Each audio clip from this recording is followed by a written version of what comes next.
It's Red Eye Radio.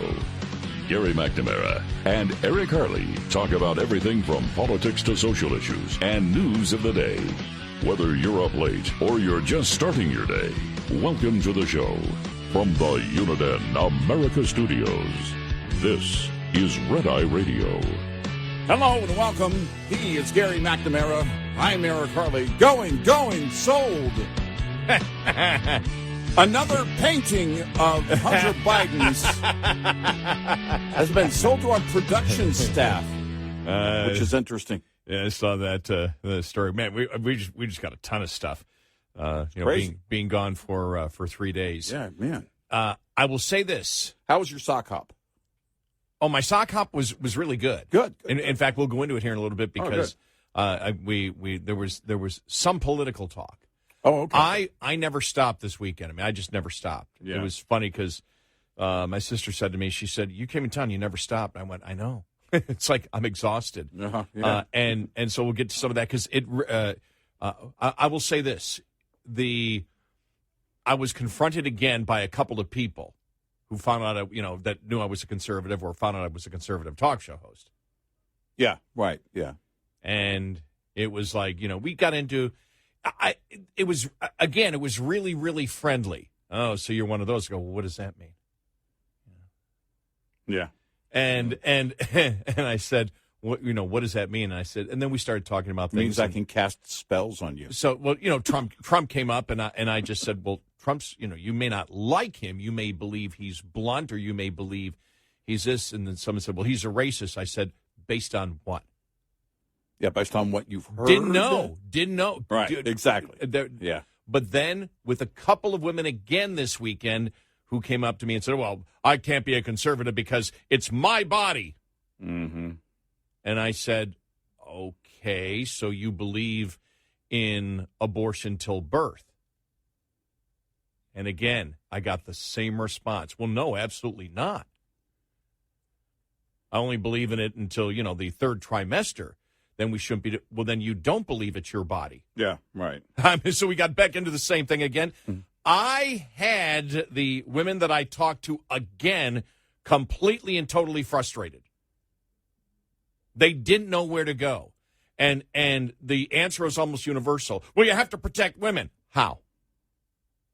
Yeah, you just said, I said, you're and I said, this is what I do. Because they were asking, what do you do on the radio? What kind of conversations? And so I said, well, why aren't you a conservative? Knowing where they were going to go. You knew it was going to be the abortion. And I went, and I'm sorry, but I felt like I was taking advantage of them again. Because I knew where it was going to end. What gets me, though, is if you've been following since the Dodd's decision, I've talked to probably 10 pro-choice people. The majority were women on it. Mm-hmm. And every one of them did not know and never actually think about this. We're talking about life. They say the life of the woman versus, and the life of the baby. And they haven't even thought that out completely. That's what really got to me is an issue that they claim is so big, and they haven't even even attempted to do any critical thinking of it. Yeah. And so that was really, to me, I'm fascinated by the human mind that has such a passionate decision that you can, opinion that you can tear apart instantaneously, and they are left completely befuddled. I mean, completely befuddled. And that's where, and I said, well, look, and it's like, well, but we need to protect women. Well, fine, then how do you do it?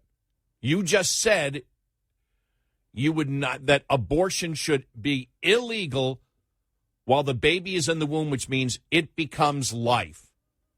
And I said, you believe that the Supreme Court was probably, like most liberals, was like fascist and making law. I said, just the opposite. They said, you need to make the decision. Mm-hmm. Yeah. And the problem is you can't actually make the decision. You can't make it. Mm-hmm. And so you're emotional on one end, but that's the problem. The problem is you have defined life of the baby in the womb, and you're using a defense that you can't justify after I cross-examine it for 5 seconds. And so that was fascinating. That was So I'm guessing you didn't get asked to dance. No, but it was all friendly because I didn't know, I didn't say it like I just said it on the air. It was more like, oh, so you can't defend it. You started huh? with, look. And then I said, this is what, because these were women that had never heard of me. And by the way, it was interesting because as soon as I got to my my high school reunion, the first woman, that when I registered said, my husband loves your show. We live in Tennessee. So I listen to WWTN. So it was like, great. It was like, wow. She goes, wow. So, as soon as I walked in, and most of the people who knew who I was know what I do. Remember, 954 people in my graduating class. Yeah. So it was funny because you're walking around looking at name tags going, and it was okay. It's like, hey, look at name tags, and if you don't know the people, just admit it because nobody's going to be angry. There are 954 people. You walk by and go, nah, I don't know you. Look at mine. Nah, I don't know you. Well, in my experience, what I typically do is I set up a 6-foot table with just me and then a banner with my face on it, and it says my name, Eric Harley. I get my Sharpie out. I just get ready for the crowd, to show up and ask for autographs when I go to reunions. As you should. You're that popular. Yeah. Yeah. And so, but it was great. The one of the greatest moments because I don't know if she found me or I found her a couple of years ago on Facebook, but Andrea, who was the exchange student from Germany in our senior year. Oh. So, we exchanged, we've just said, I remember you. She goes, I remember you. And it was a great moment because I'm just, standing there talking to somebody and I feel a tap on my back and I turned around and it's her. And, she hasn't aged like a lot of people have. but she and I looked and she goes, Gary? Andrea! Huge hug. And there is her, husband behind her just smiling. He goes, she looks forward to this, coming to every single reunion. And she talked about the fact, she said, Germany's a lot different than the United States. And Germany's schools are different than the United States. Yeah, sure. And coming here was just one of the most wonderful times of my life and, being just for 1 year in that senior class. And so they come back to America all the time. They love the United States and loved, the memories that she had. So, yeah, the family reunion was great. Dad was up. Man, Dad was just, we were afraid could he handle all, the hours of the family reunion. He was just great. So the family reunion was great. I will let you know that I did hold, I was and my cousin John, we were the defending champions of the bocce ball last year. All right. And our team won again this year. So it's 2 years amazing. in a row at bocce 2 years ball. in a row. And I'll let you know that with all humbleness, I scored the majority of bocce ball points on our team. Well, sometimes you just got to carry the team, I got to, you got to support the team. Listen, they're all good people. But some people have talent for bocce ball, some don't. It was great because what they don't know is you come from a long line of bocce ballers. The best thing is, I was doing, as soon as I got in there, I went, oh, that's right, we won. I got to do some trash talk with my cousin. So I'm walking around with my hands up in the air. We are the defending champions, and we're ready for. And it was like you other folks, whatever it is you're going to play. We're playing bocce ball. Clearly, y'all didn't show up to play bocce ball. And so to win it again, I'm like, wow, I get to trash talk for another year. Well.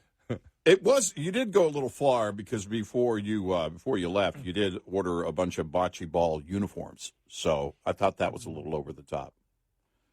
What would a bocce ball uniform look like? I have no idea. Well, I guess shorts that are high waisted with pants. Yeah, with a belt, with a white belt, and yeah, exactly.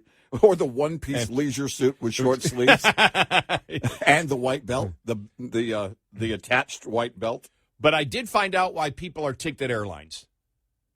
Oh, yeah? I did find that out. Now, I've really had no problem for over 10 years. I've talked about this. Mm-hmm. Problems finally hit. Oh.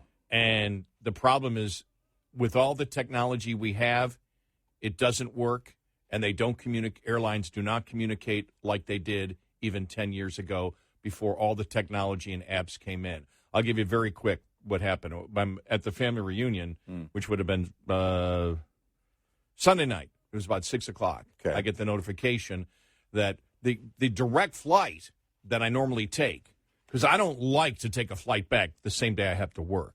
Right. That Right. night that I have to work. Yeah. And this time, for some reason, American Airlines didn't have the direct flight back in the morning, so I had to go through Charlotte. Well, that flight was canceled. And they immediately put me on a O'Hare flight. But actually, the O'Hare flight got me in 15 minutes sooner. So I'm like, okay, fine with that. All right. So both had assigned seats, and everything was confirmed, and boarding passes. And I'm like, okay, fine. There's no problem if I have to do that. I get in actually early. Wake up at 2:30 in the morning. I check my phone. I no longer have an assigned seat. Oh. And the original plane, which was an A321, Airbus 321, was replaced by an Airbus 320. So I'm just knocked off. There's no... Even your plane was downgraded. My plane was downgraded. So that's the second one, the second plane, because of mechanical problems. All right? Yeah. Just for this. So so I call the number. Well, first off, I get your reservation has changed again, and I got this the night before too. Your reservation has changed again. Here are all your options, no charge. Please use the app. The app is much quicker than calling. Well, you go for your options, there are no options. Oh. So they tell you to go to look at your options, there are no options. That's frustrating. Oy. So then you call. The wait time when I called at 2:45 in the morning was 2 hours. Wow. And they said, we'll call you back in between like 2 hours and 2 hours and 45 minutes. Well, I'll be at the airport by that time. Yeah, hopefully, right? So I go to the airport. Now, at the airport 10 years ago even, the gate agents, they'd sit there and they say, okay, you got this flight here. Okay, we can do this, we can do this, we can do this. Every one of them, we don't do anything here. You have to do it at the airport that you go to. We can't do anything. Well, why am I confirmed but don't have an assigned seat? We can't tell you, but it's probably because the plane is full. Well, then, can you put me on standby with someone else? No, we can't do anything in the airport there. You know how to take the reservation. You just don't know how to keep the reservation. And so the entire thing, I mean, they didn't even give me options.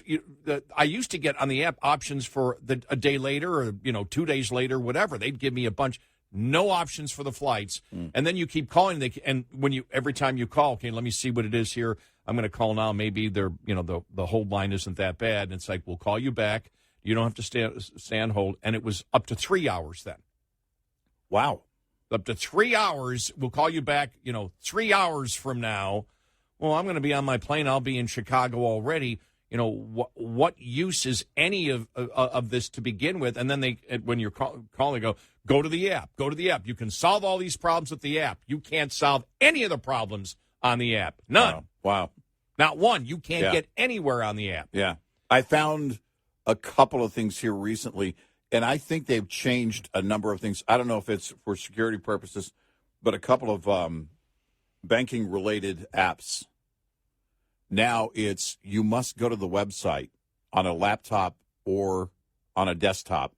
They don't put certain features in the app anymore. And I'm wondering I'm wondering if they're just changing the nature of the apps just because, I don't know, people, either the end user is not navigating properly. They're redoing a bunch of apps right now. I mean, I went through 2 during the day yesterday alone that said in order to complete this function, you'll have to log on to the website. Wow. Well, then by the time I get to the airport, that flight I'm supposed to take has been moved back to a noon flight. Wow. And it's a noon flight because of maintenance problems there. So that's 3 planes out of commission. Wow. Then I found out from other people flying between Dallas and Fort Worth, there were a total of 3 planes out of commission going between Dallas and Fort Worth, which keep going back and forth, so everything's being canceled. Right. especially if you talk about between O'Hare and DFW. Well, I said Dallas and Fort Worth. I mean, Dallas and Chicago. Yeah. 3 planes. Yeah.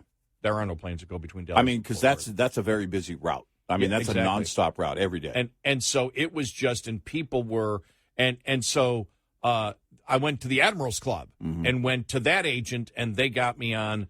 I was the first person for standby on the 11 o'clock flight, and there were like 60 people on standby. Wow.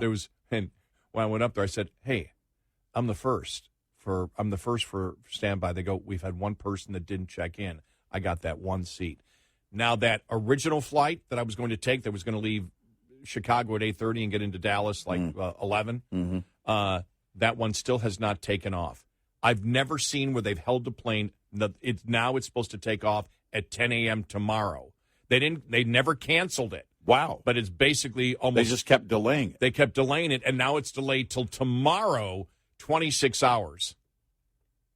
Wow. Almost 26 hours from its original thing. That's insane. And it was just like, and so people have been waiting. I mean, that's what's frustrating is there is no with all the technology, the communication is way worse. I remember the last time I had second last time I had a major problem. And you could still back then, I couldn't get anything done, whatever, and I'm just going to wait for this plane. I go, wait a minute, let me go down to U.S. Air. This is when U.S. Air was in Buffalo. Right. I went down, they would take the ticket. And I got on a plane, I got on a plane back a couple times by using other airlines, but they won't do that anymore. But there was no real computers, nothing like that, and communication was much better. Now they have all this technology, which is supposed to make your life easy, and all they do is basically tease you. You can do this by doing this. You can do this by doing and you can't do a damn thing with all the technology that they have. Right. And they're promoting that you can while you have the problem. Right. That's what causes. Well, I know there's going to be breakdowns, and I know there's going to be weather delays. Especially with travel, though. At travel, you're stuck in a place. Yeah. You're not sitting there at home trying to figure it out where, okay, I can, and it's something where, well, I'll call them back tomorrow. And I had that happen to me the other day. You can do all of these things on the app after I'd tried everything on the app. I'm like, nope, I'll stay on hold. 866-90 Red Eye. Keep your engine humming in the heat this summer by keeping up with preventive maintenance. Think your PM is complete after your oil is changed? Think again. There's grease, transmission fluids, and gear oil to consider too. Transmission fluid, for example, prevents wear of gears, bearings, and bushings, protects against corrosion, and acts as a heat transfer fluid. You may not think about this every time you get behind the wheel, but as soon as it's not doing its job, you'll notice. Misapplication of transmission fluid can mean reduced fuel economy and abrupt or hard shifts if the static friction is too high. It can also cause sluggish operation at low temperatures if the viscosity is too high and leaking through seals if viscosity is too low. This report is brought to you by Shell Rotella. Shell Rotella, with advanced synthetic technology, is designed to help keep your rig running with more mileage and less maintenance. Lines open for your calls. 866-90-RED-EYE on Red Eye Radio.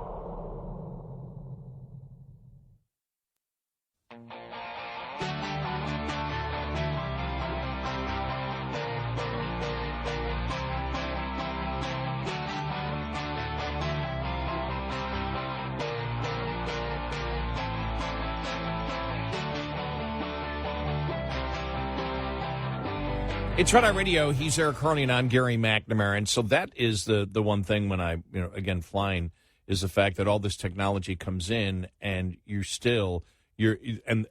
for example, in my experience, American Airlines promoting, you can solve this problem, you can get this thing done, you do this, and all you do is become more lost.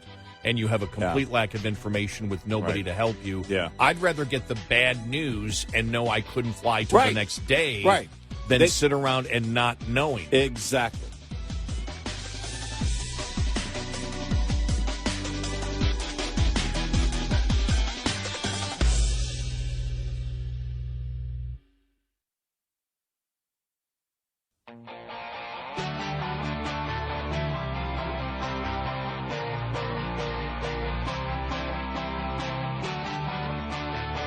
You're listening to Red Eye Radio from the Uniden America Studios.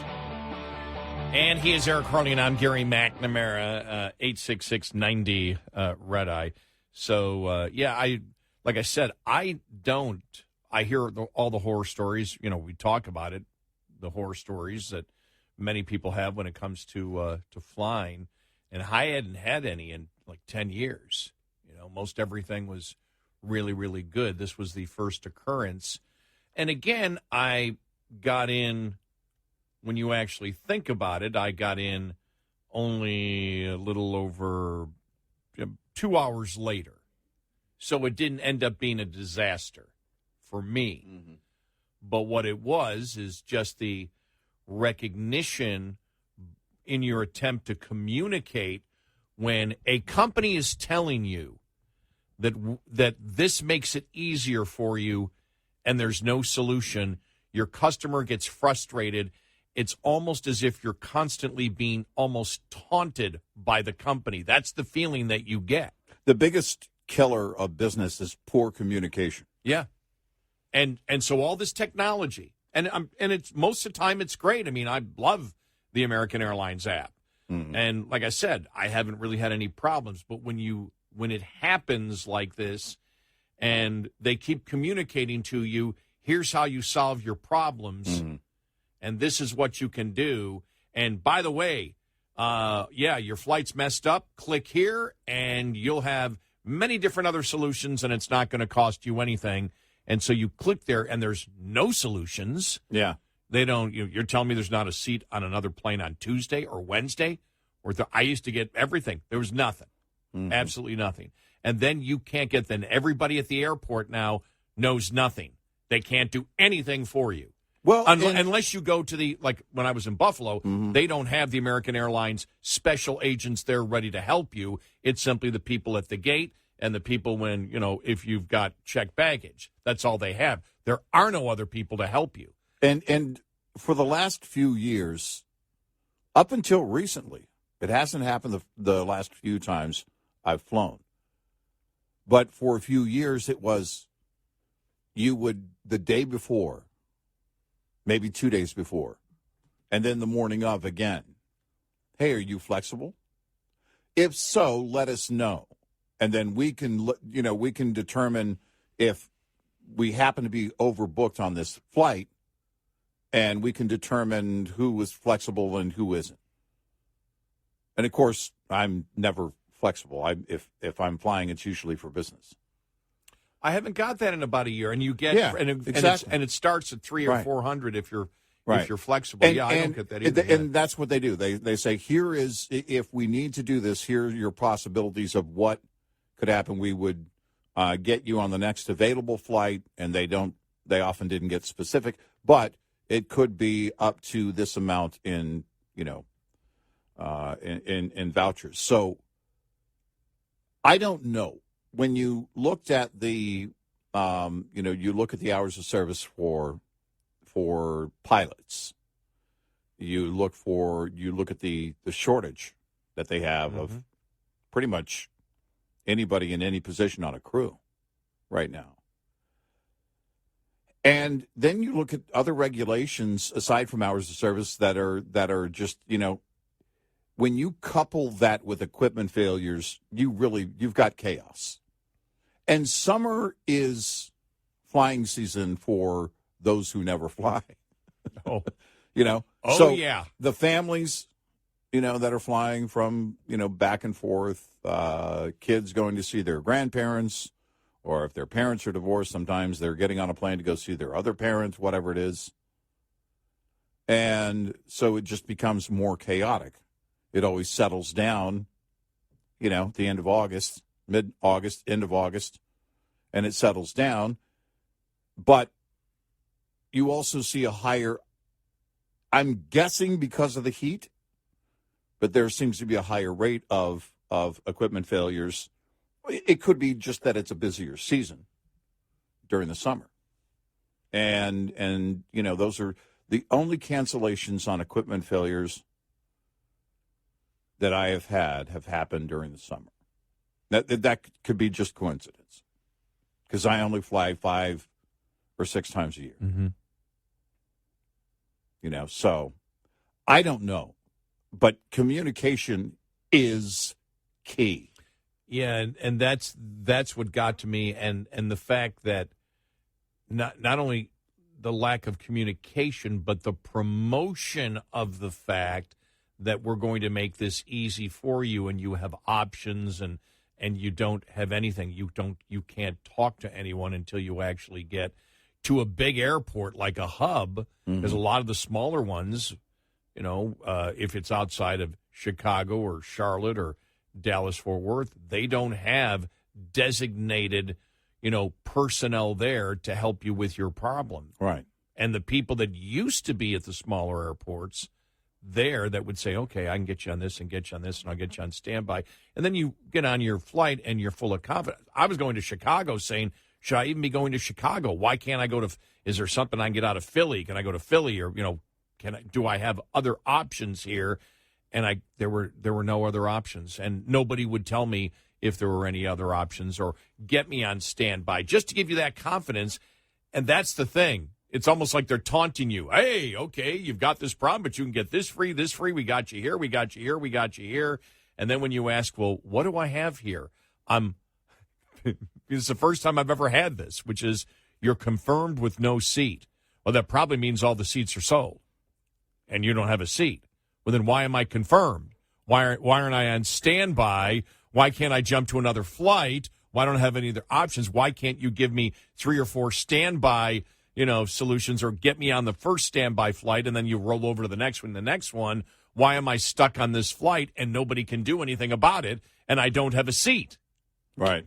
It's just like, now it all turned out fine. I mean, 2 hours is nothing really, but that's where I was, and I'm not angry about it. I'm just recognizing, because I just haven't had those problems, and I've heard so many other people have in the newspaper articles, and so when it happens, it's like, oh, okay, I'm definitely observing this, and this isn't good. A company, you and I always look at business models, and this would be something, if I was CEO and I went through this, I would say, this has to change. Well, you need, I don't care whether you have to give negative information to people and tell them it's the next day, to have them at an airport running back and forth between gates, having no idea what situation they're in, for hour upon hour upon hour, overnight and everything. That's unacceptable. We need to get the people answers. Yeah. So, okay, communication.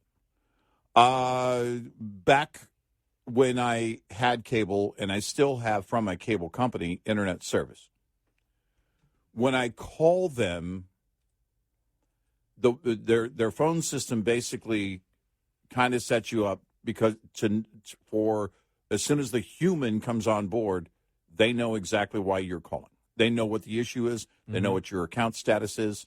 They know if, let's say, your service is interrupted, something like this. In this case, my question would be this. With today's very intuitive technology, if you called a number from your cell phone that is attached to your American Advantage account and number, there should be something that says to the person that answers that phone, this person has an issue. They were on this flight, and now they're not on this flight, and they're clearly calling about the flight. To prioritize that, because if you're going to have an incentive like the Advantage program, frequent flyer things, and they've linked it to credit cards and everything else, then it should be more intuitive to super serve those customers who fly the most. I have that number. Yeah. What is it? Platinum Pro is what I am, which is one level from the top. Right. And when I called at 2:30 in the morning, 2:45, something like that, it was almost a 2-hour wait. Yeah. Well, it was between, and I think it was like 1 hour and 50 minutes and 2 hours and 25 minutes. We'll call you back. Right. Well, that's not of any use to me at all. Because and by the way, they knew, because the voice knew. There's been changes. We see there's been changes to your flight. That answers part of my question. So they knew that. The computer knew that I had the problems. And what you're saying is that should be the one. That should be prioritized. That should be prioritized But then again, if anybody's up at 2:30, they're all doing that. Well, that's I mean, I guess the question would be how many in that region, right? How many at that particular airport? How many of that? And is there a way? I don't know. Maybe there's not what you would call a fair way. You and I are not fans of that word to prioritize. But again, it gets back to. But it also gets back to the immediacy of. Where you are in your on flight day, right? Because if you're calling at 2:30 in the morning, that means you're getting prepared to go to the airport for an early flight. Exactly. I don't have you don't have 2 hours. Your flight has been delayed, and look, that could also get back to the shortage of individuals. Yeah, it could. Yeah. Of returning that call. Mm-hmm. But communication is the key. And if those features are not available on their app, then, what you needed at that point should be they should be able to tailor that message to say, unfortunately, this is not something that you can take care of on the app, and you'll have to talk to an agent about it. At least to let you know what to expect. Because if you're on hold and then, hey, you can take care of all this on the app and you really can't. Yeah, you can't. Then it's, that becomes, again, that's communication. And the other thing is I've used it once in a while and it's been okay. Mm-hmm. The messaging service they have on your app. Right. It was useless yesterday. Yeah. Completely useless. Yeah. And, and so when you have that kind of breakdown and I think this is just a general conversation. And by the way, I'm overall pleased with the service I've gotten over the 27 years I've been almost exclusively flying American. I think it's important to observe when something like that happens, which is something that many other people are experiencing. I was talking to a gentleman who was also with his wife waiting. And I said, this is the first problem I've had in 10 years. And he said, I fly 3 times a month. I'm having it all the time this summer. Wow. And I'm like, wow, I don't find that, like I said, I don't have those problems. But when it happened, then I went, I can only imagine if you fly a lot and you're going through what I went through yesterday, 3 times a month. You cannot be happy with the money that you're paying to fly. Well, because you're right. It's not just that you can't get answers. Maybe I'm overemphasizing this, but I don't think I am. When they tell you this is where you get the solution. Mm-hmm. Yeah, don't direct them there if it's not. And they're directing me constantly to dead ends. Yeah. That's frustrating. Right. It's already frustrating to the customer already because it wasn't weather yesterday anywhere across the nation. Weather was fine. Yeah. So then everything is mechanical. Mm-hmm. But that was the conversation there when I was talking to some people. They said, you know how many planes are out now between Dallas and Fort Worth today? Then this plane was out. And remember, my Charlotte flight, that was mechanical.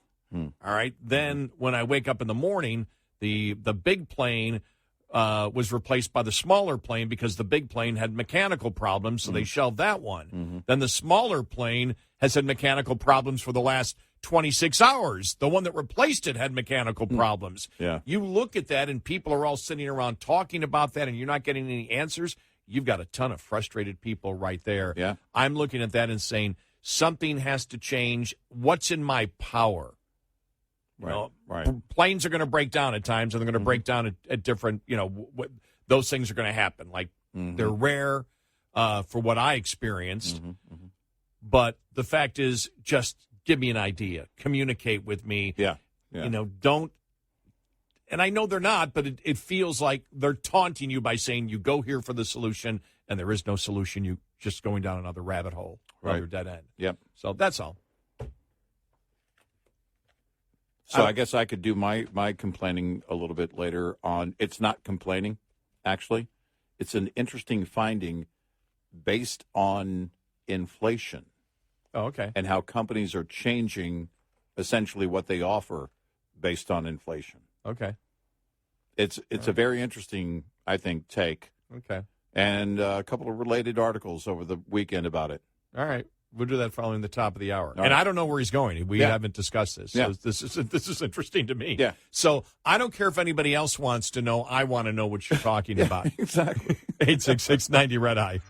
Get in touch with Red Eye Radio, toll free at 866-90-RED-EYE.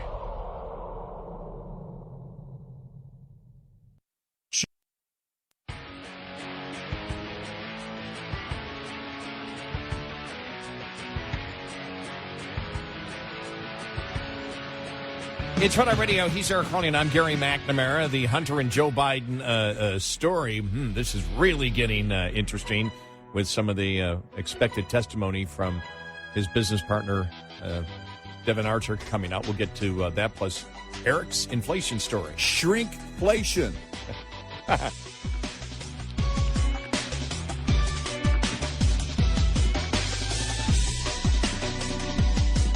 Top of the hour news is brought to you by House Products. Visit houseproducts.com.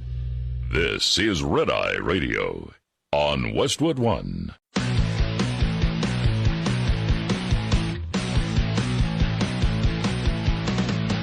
Now, it's Red Eye Radio. Gary McNamara and Eric Harley talk about everything from politics to social issues and news of the day. Whether you're up late or you're just starting your day, welcome to the show. From the Uniden America Studios, this is Red Eye Radio. All across the USA and around the world, 866-90-RED-EYE. He is Eric Harley, and I'm Gary McNamara. Coming up here on the show in just a little bit. Chairman James Comer today says that the Oversight Committee, has evidence that the president in the past communicated directly with foreign business associates of his son Hunter Biden many times. Curious if the White House and the president still stand behind his comment that he's never been involved and has never even spoken to his son about his business. So I've been asked this question a million times. The answer is not going to change. The answer remains the same. The president was never in business with his son. I just don't have anything else to add. She just changed. She gaslighted there. Yep. That's the first time that I know that she has not said that the president has never spoken to his son about his business. Right. That was a two-part question. She only answered one part, and that was a continued gaslighting. So we'll get to that here in a little bit, because with Devin Archer testifying this week, his claim is Hunter Biden put Joe on at least 24 times to chat with Hunter's business associates. Wow. It's just every day. It's just like, whoa, whoa, whoa. And, you know, the other thing that they had, was it the Pittsburgh office of the Department of Justice had verified a significant portion of that FD 1023. And I mean, it's just every day more stuff comes up. But before we get to that here, which we will just momentarily, okay, you got an inflation story. Well, it's interesting because we had this 3-day weekend, and I had just a little bit of travel, but not extensive. I wasn't on a flight or anything.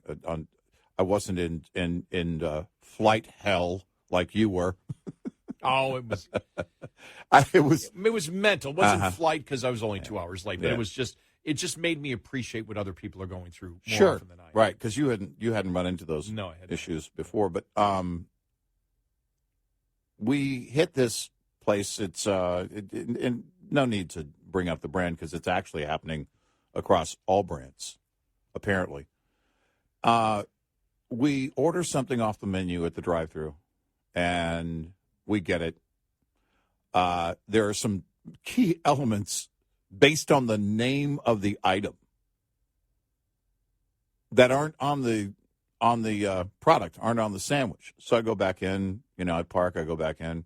Oh, yeah, they're supposed to tell you we don't have any of those right now, but let me see, what we can do. So the manager was trying to remedy it, and then I go back out and then realize there's another very key ingredient to this sandwich, being the turkey, that is almost non-existent on this sandwich. I'm thinking, okay, what in the world's going on here? I didn't have time to go back in and address this with the manager. It was like, okay, fine. I guess I'm just having bread. So it's called shrinkflation. When I was traveling recently and I was in Iowa, hit another massive brand drive-through and got one of their breakfast sandwiches. Very, very clear that they're downsizing the products. And at first I'm thinking, well, maybe it's just me. I don't have a food scale in front of me. So, but man, this is smaller. And sure enough, they've been following this. The media's been following this. I don't do a lot of fast food. It's usually only when I travel. So I don't do a lot of restaurant patronizing. I just don't have it. You know, my schedule's different. My family goes to a restaurant a lot more than I do. And I'm just usually around the house unless I'm traveling. And that's when I noticed it. So this started, and it started actually, there was this, this heated discussion and reviews from Yelp. And then the mainstream media, this goes back to last summer. It's been happening for over a year now. But then the media looking into it, it's actually happening, and they call it shrinkflation. So the portions are downsized. The sandwiches in some cases are smaller. Some of the elements on the sandwiches are changing. They're not offering certain things on the menu because they put them beyond the price point of what they think their main customer, is going to afford, what they're going to pay in terms of the value. I went through, this goes back, a few weeks, and I talked about it. Went through and ordered 2 items, the equivalent of 2 sandwiches, basically, and a soda. And at this place, normally it would be somewhere around $7 or $8. And it was $13. And I was like, whoa. Not that I can't afford it. It was like, seriously, is this the value? Is this truly the value menu anymore? And it wasn't. This has been going on apparently for about a year and a half. There was a couple of stories. The New York Post has had a few stories on this. The Washington Post had a story on it. New York Times has done stories on it. And they're calling it shrinkflation. So here's the conundrum. There's an increased cost. I read, by the way, a story in the Wall Street Journal when it comes to inflation, why the Fed isn't very excited about the recent drop in the rates of inflation, because too many economists believe that is not going to last. That's something we've talked about, and that's labor-related inflation. You have to incentivize people, in a greater way to get them to show up. And that apparently is what's happening in part in these restaurants. It's not just supply chain issues. That's a huge problem and has been for a couple of years, and can be a problem even outside of COVID. But for well over a year, inflation is hitting hard, and it's, obviously they're going to pass that on to the consumer. So they're going to give you less for the same amount of money. And I started noticing sizes then in the grocery stores. So you go in, and then it's like, okay, this used to be the size of the product that you would get, and it's everything from eye drops to chips to cereal, and even the store brands, the generic brands, are doing the same thing, where it's basically buying less for the same amount of money, or buying less for slightly more. And I looked back at some of my receipts, because when you order online and you order delivery, they keep an entire history of what you purchased and exactly what it cost. And sure enough, the sizes are coming down and the prices are still going up. And I just thought it was interesting because, look, that's how inflation works, except for the fact that you're not going to see that. I mean, they're not going to make commercials. Hey, you're going to get less for more money. That's not going to happen. They're not going to do a campaign on that. But that's exactly what's happening. And then that Wall Street Journal story over the weekend, why the Fed isn't overly excited about, and that's I'm paraphrasing the title of the article here, and it was a fairly short article, maybe due to inflation as well. We can't pay you enough to write a full article. Just do a half article. And it demonstrated that a lot of the analysts are looking at this labor cost-related inflation, something you and I talked about months ago. And labor inflation is real. And something that they also call the real rise in interest rates, not just the what the monetary policy is going to be and what the Fed sets, but also where the banking institutions measure risk and apply that to interest rates. They call that, in part, that's real interest rates, what they call real interest inflation, basically, on that side of it. It's a very interesting and well, it's a I won't say frightening, but certainly sobering look at where we are and where we aren't right now when the administration still totes this whole Biden economics and, he's out there, saying everything's great, it's great, it's great. It's really not. Well, I think what they're trying to do is shore up their base. Yeah. They're not convincing independents. They're not convincing Republicans. That's a way that, okay, he's being strong. The economy isn't bad, good. He's out there fighting. Mm-hmm. I think that's more of what that is. Mm-hmm. They don't buy it. Right. But it's interesting that you brought up the whole labor inflation.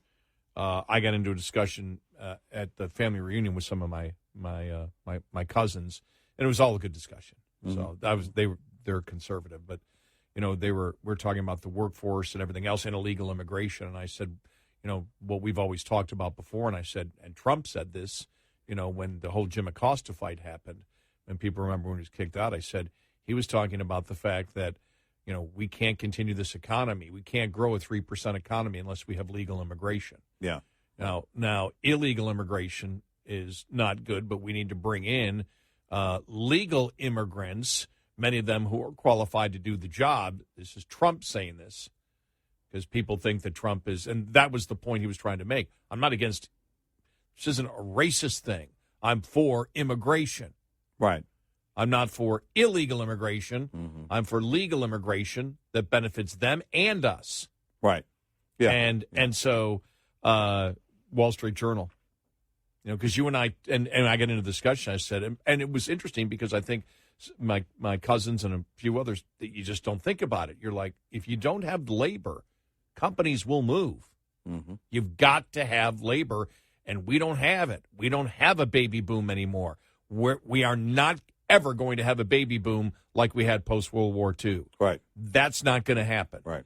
And we had women into the workforce post-World War II at the same time that we had a massive baby boom in order to have between 2 and 3% growth. That's what was needed at that point.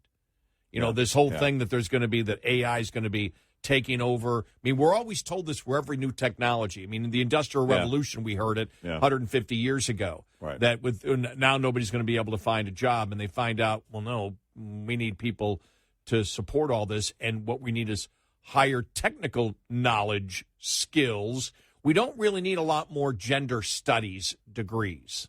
Yeah, I think we're good on those. And there it is right here, Wall Street Journal, America's Choice, Immigration or Bust. By 2040, the U.S. could have 6 million fewer working-age people.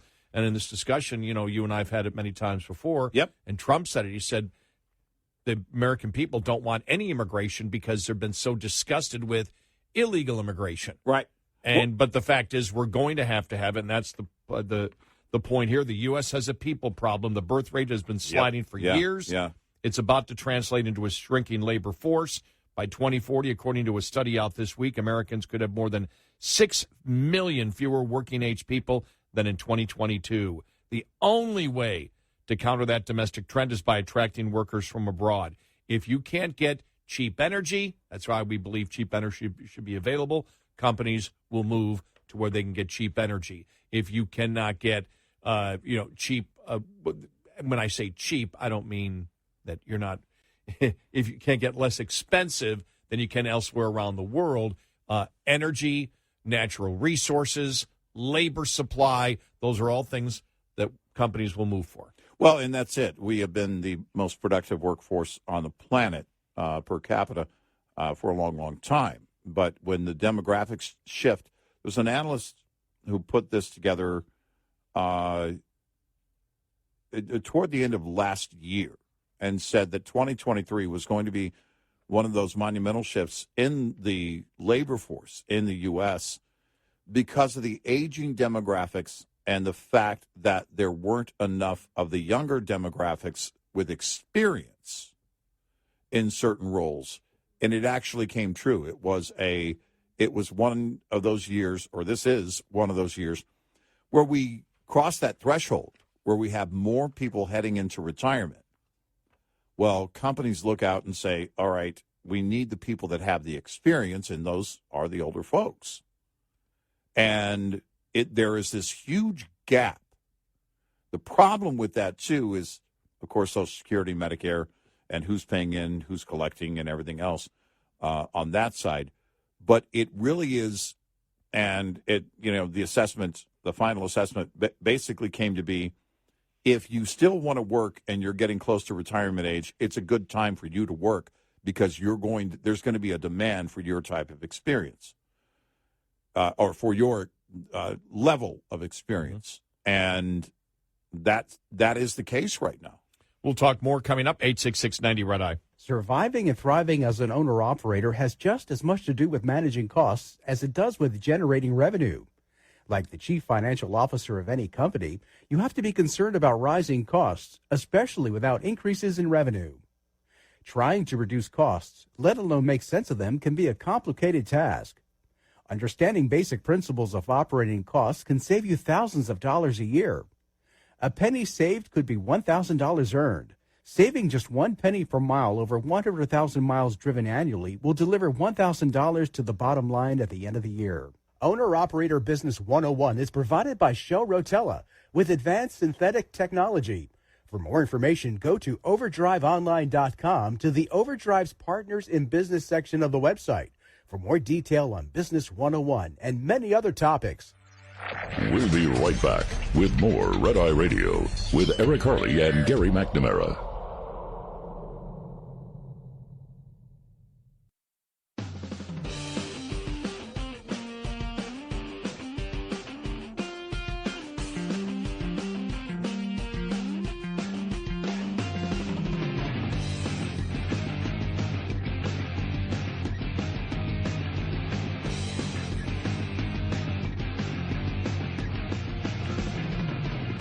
It's Red Eye Radio.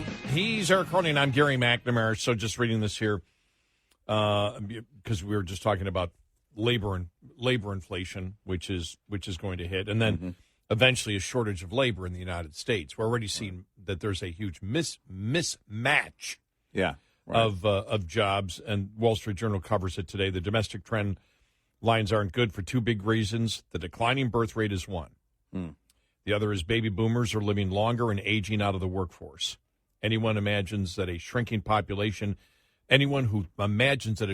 population is pleasant should spend some time in Japan and Italy, as these countries are finding decline means fewer people to produce goods and services, as well as less innovation. Even China's communists now admit that owing to their pursuit of a one-child policy, they now face, as Milton Friedman predicted, a huge worker shortage that will challenge economic growth. Yep. And, so we've always talked about this is a challenge that's coming in. As they point out, though, they said the American public just doesn't want to hear anything about legal immigration because of the mess at the border now. Yeah, and, right. And we had talked about it.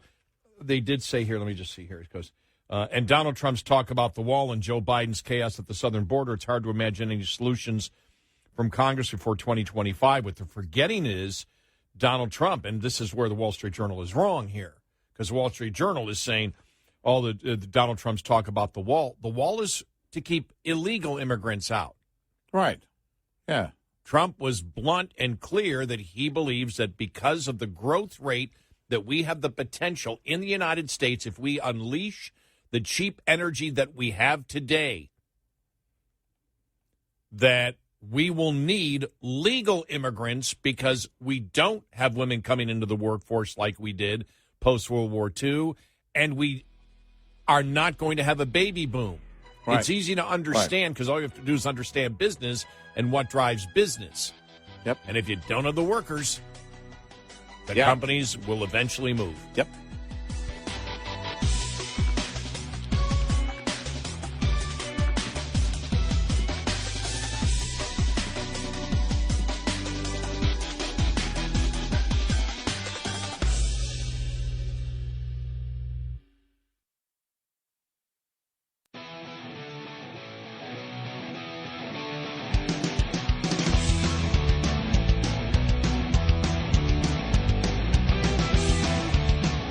Gary McNamara and Eric Harley taking your calls. 1-866-90-RED-EYE. And he is Eric Harley, and I'm Gary McNamara. Good morning. And so I guess the tightrope you have to walk is, when it comes to, as you're talking about labor inflation, is the fact that Americans look at it and say, well, if you have fewer people looking for jobs, the wage rate will grow. Right. Yeah. And so, the first thought is, no, we don't want any legal or illegal immigration. Right. Yeah. Well, that's okay until you get to the point where the companies say, all right, we don't have the workers. We just can't do it. Yeah. Right. We don't have the workers, and we're paying way over for the workers that we have. And then they decide to move. Yeah. And that's the point. And in this country right now that is skyrocketing, wishes to skyrocket the cost of energy, wishes to support industries, and that the raw materials for that industry, for the energy, come from our enemies. It's the last thing people are thinking of is, okay, let's bring immigrants in. So we are almost everything that we do in the United States when it comes to the economy right now under Democrats, and because of what Democrats have done at the border that has soured people on any type of immigration, we are doing everything wrong. Yeah. Right now, we're doing everything wrong. We're doing the opposite of what we should be doing in this country. Yeah. And it's sad. Well, what's interesting is that for the longest time, we have had I would say, a heavy dose of protectionist culture in the U.S.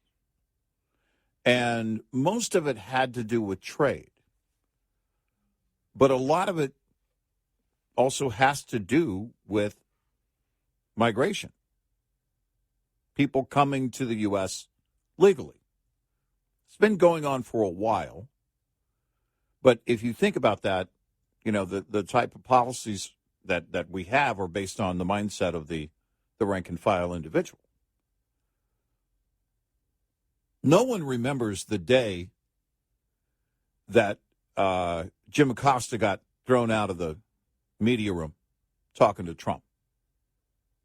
And Trump was saying it repeatedly. No, we want people to come here legally because all the jobs we're creating with the booming economy. Nobody focuses on that. If the media focus had been on that, I wonder what the result would have been. Probably some pushback. I would think pushback. Even from Trump supporters. Against Trump, saying, no, you were the guy that built the wall or wanted to build the wall, and we're not looking for more illegal immigration. That's what he said. And if you look at, you go back to the 2016 debate season during one of the questions about visas, work visas. And he said, no, I'm changing. And we said, well, don't say you're changing on the debate stage. Just say, I actually, after analyzing a number of dynamics with the economy, believe that we need to increase legal immigration. Because he flip-flopped on that. He did. It was back and forth. 3 times in like 2 days. Yeah, it was like, I think we measured it 36 hours. Yeah. 36 hours between right. statements, and it went from one to the other, then back. But that's just because of illegal immigration.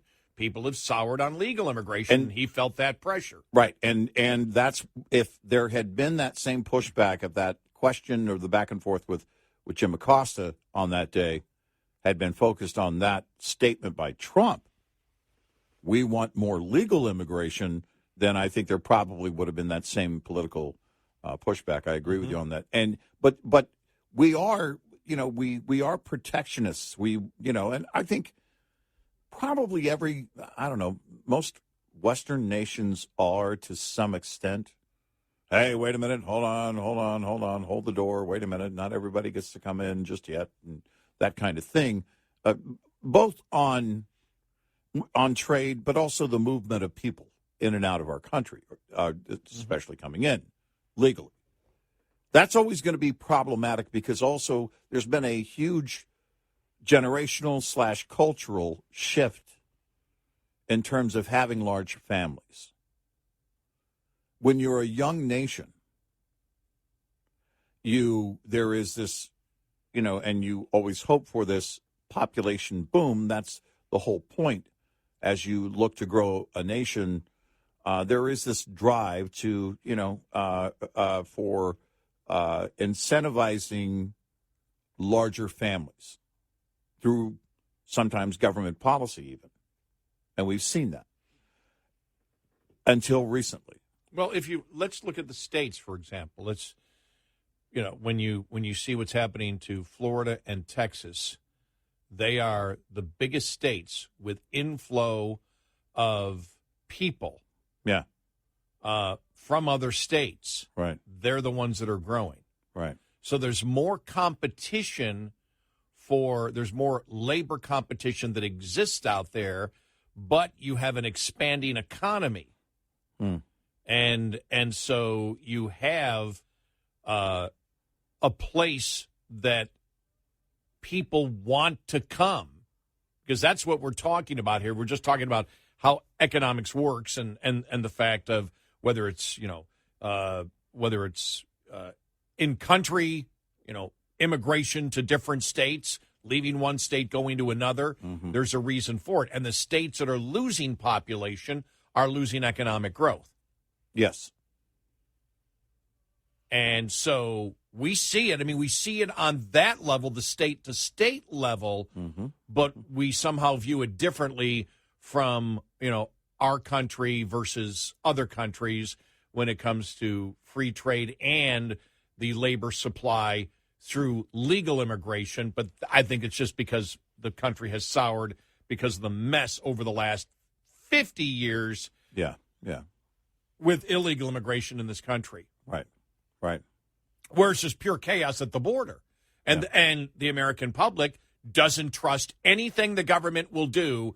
If the government comes in and says, oh, we're just going to do this legally instead of illegally, that we're going to solve the problems. Well, America looks at it and says, American people, and say, you can't do a damn thing right. You're not doing anything right now. You're the same people that are telling me that we can run the entire grid on solar and wind. You're saying that we can add 300 million electric vehicles and we have the electricity for it, when obviously any idiot in basic electrical science knows we don't. Right. Or electrical engineering, we don't have the ability to do this. You're committing economic, suicide. So we don't believe you there. We don't believe you here. We don't believe. When the government has no credibility, every time they say they have a solution, even if it may be the right solution, and the Democrats aren't talking about the same legal immigration that the Republicans would have, by the way.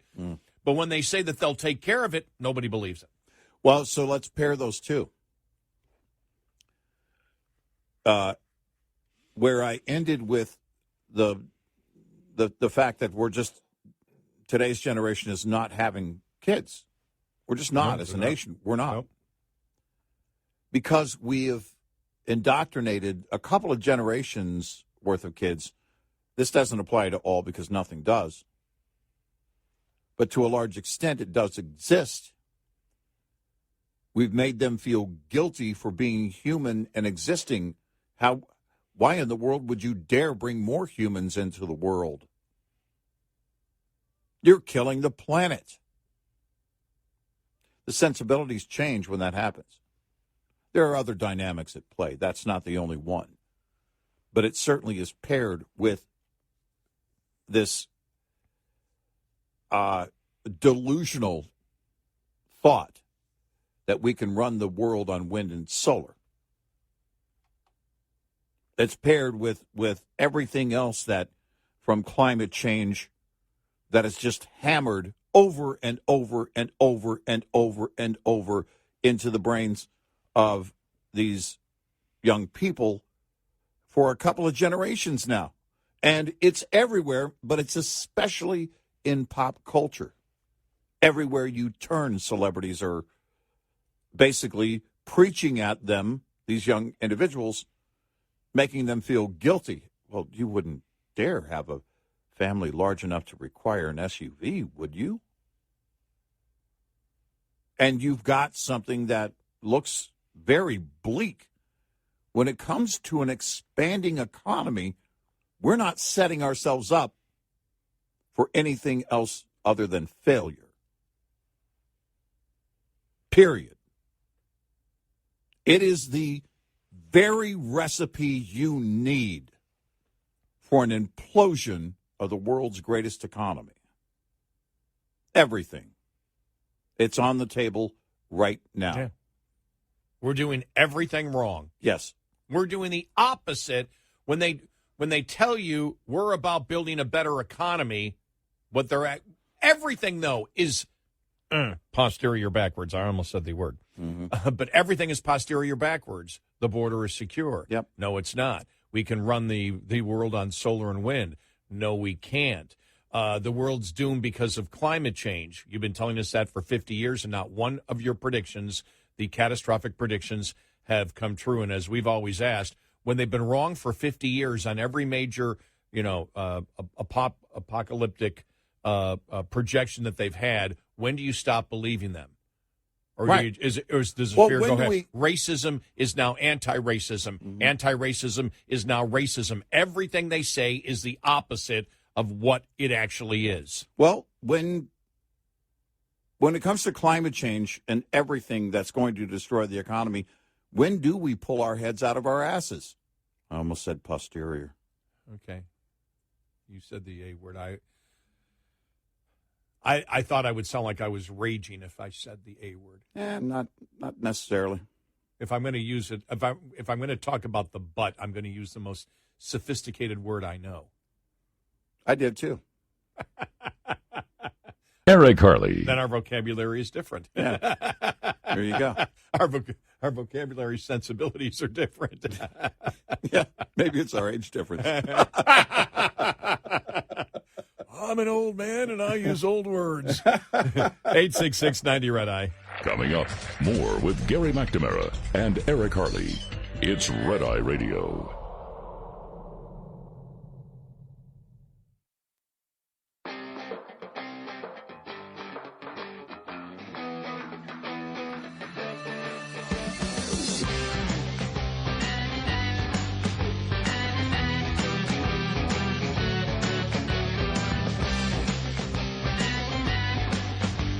It's Red Eye Radio. He's Eric Harley and I'm Gary McNamara. We were talking about, inflation and just the upcoming labor inflation that we're seeing and we're still going to see, which may keep inflation high. But Jared Bernstein was on the president's economic guy yesterday on Fox News, or I think we're on Monday. 2 days ago on Fox News Sunday with Shannon Breen, and she was just great. Ready for this? Yeah. All right, here we go. Right. Look, gas, here's a good way to think of it, because we've had rising wages and falling prices. A year ago, if you pulled up to the pump, you could get 5.5 gallons of gas for an hour of work for a middle wage worker. So you pull up to the pump, it takes you an hour of work to get 5.5 gallons. Now you get 8 gallons for that hour of work, okay? So that's a 40+% improvement. Okay, and but let's talk about where we started, because when he took office, it was $2.39 a gallon. Now it's about $3.60 a gallon. So we're still, in less than 2 years, in a worse place. So it depends on, yes, it depends. I mean, it depends on what your benchmark is. So No, it doesn't. Well, if you're super wealthy, I mean, that's basically what he's saying. Well, I guess if you're super wealthy, it doesn't. No, I didn't take that. That wasn't the benchmark I thought he was talking about. The benchmark he's talking about is it depends if you're looking at the entire equation, if that's your benchmark, or you're just looking at the equation we wish to look at, which is it's come down a little bit because inflation's coming down, the inflation that we caused. Yeah. But we're not talking about that. Our benchmark is just looking at this small focus. Your benchmark is looking at the entire problem. Well, I don't know. I don't know what he meant by it, because it was That's off the how mark I took either. it. Yeah, it was off the mark either way. Yeah.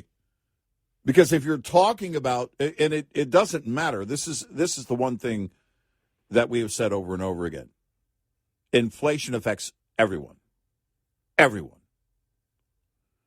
And Elon Musk doesn't feel it like we feel it.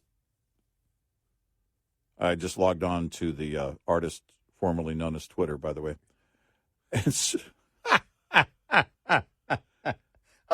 I went to Twitter and go, X. X. What?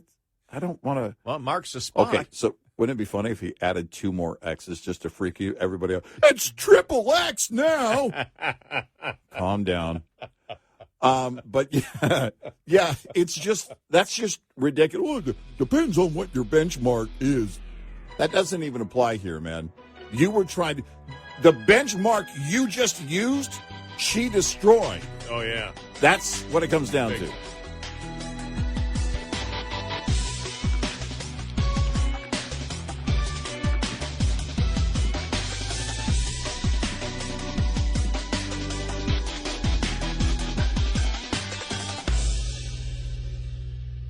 This is Red Eye Radio on Westwood One.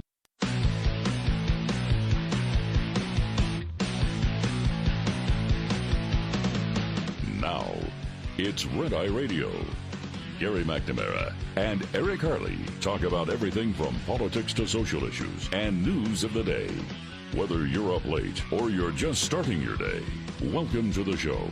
From the Uniden America Studios, this is Red Eye Radio. All across America and around the planet, 866-90 Red Eye. He is Eric Harley, and I'm Gary McNamara. Welcome and good morning. Download our Red Eye Radio app today and listen when and where you want, if you can't listen live overnight. So, I did meet a couple of people over the weekend that explained to me that they had, over the last couple of years, especially with COVID, and this is really interesting, have become, now they all live in New York, so I might have to, you can't leave that out. Temper the expectations. Right, here. Or the fact of what they went through in New York as to where you might have gone through in other states. Oh, okay. During COVID. All right. But all have become conservatives. Wow. Like 2 people.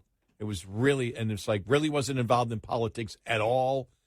And now just totally into politics completely. And they both said to me, maybe it's a product of growing older. Yeah, and I can see that. The interesting thing is, one of the people was like, we started talking and everything else. He said, hey, can we exchange information? I said, sure. I started giving him my name as he was printing it out. He looks at me and he said, we've met before. I said, how do you know? And he said, I've got your phone number. Ah. And he's a friend of a singer of mine, somebody who's very close. So I've been following her for 30 years. And he was at this little show that was going on, outdoor show. And so I knew he was a fan of her. And so I'm sure I met him years ago at some, one of the times where I've seen her. So it didn't. Yeah. I figured it all out. But it was all right. Like, whoa. Yeah. All right. Before we get to the Hunter Biden stuff, which really is getting interesting now.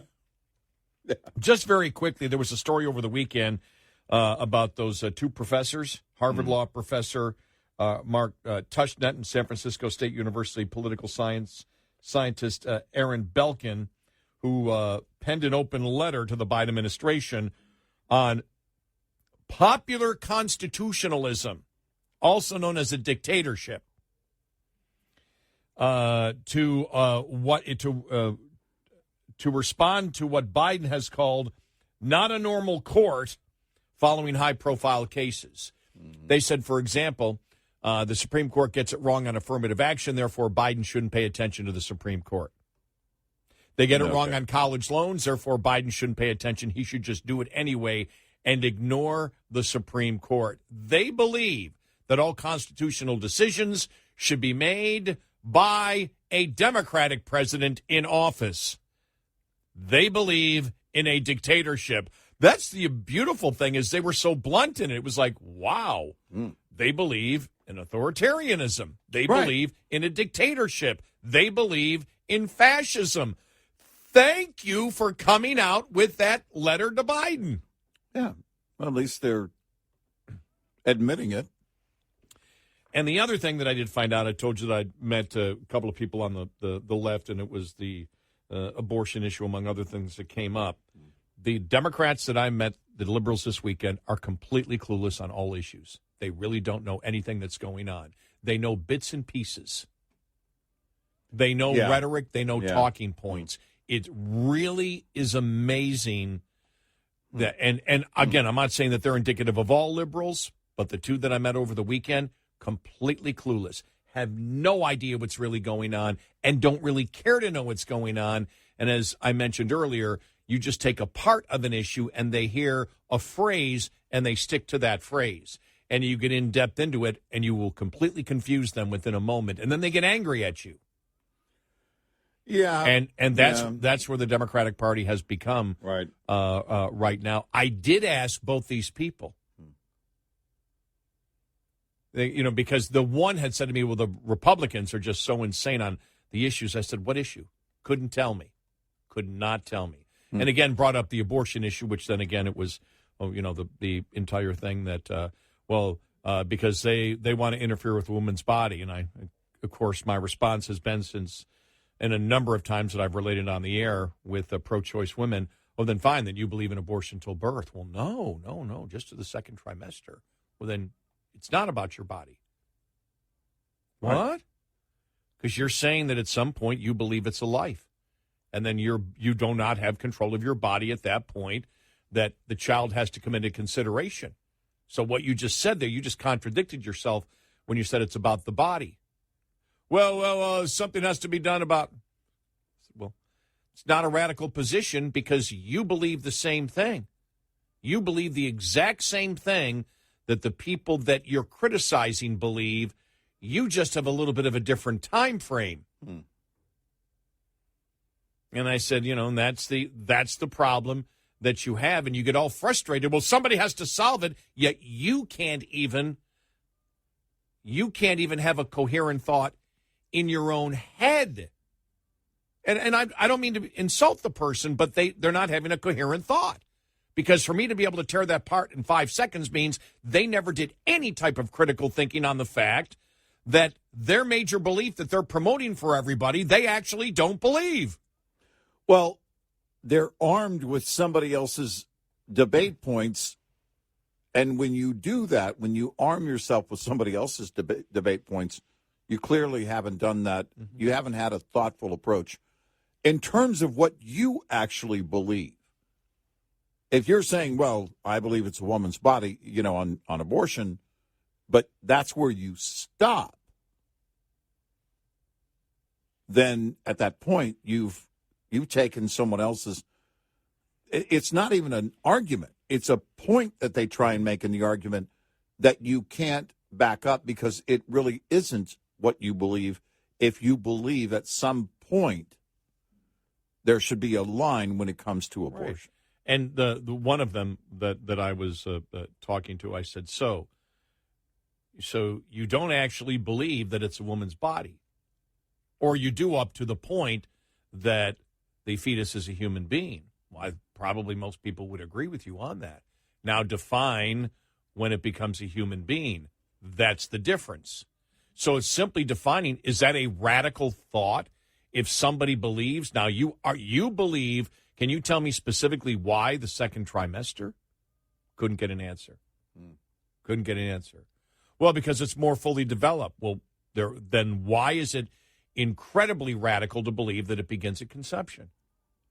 Right. What is your scientific proof at your point that's different from the scientific point there? And yes, she was getting a little bit frustrated at that point. I said, hey, you asked what I do on the radio. This is what I do. We tear things apart.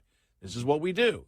And then that's when I hit the Supreme Court. You know, you believe the Supreme Court's radical for their position, right? That they're making law. They didn't make law. They went back to you and said, you can't even figure out what you want. And you want us to make the law? You need to figure it out in your own head. You're a citizen of the United States. The citizens of the United States, who their elected representatives, have to figure out and define life. You're asking us to do it. Don't throw the fact that you can't figure it out on us and that we throw it back on you, saying it's not up to us in a constitutional republic to figure out when life begins. You do that as a nation. That's up to you. And that's what the Supreme Court, so the Supreme Court didn't make law. The previous Supreme Court did. They said, you get to decide. How is that radical in our system? Right. Couldn't answer the question. And she did say at that point, I'm going to have to listen to you. Yeah. The other thing I brought up is, you want radical.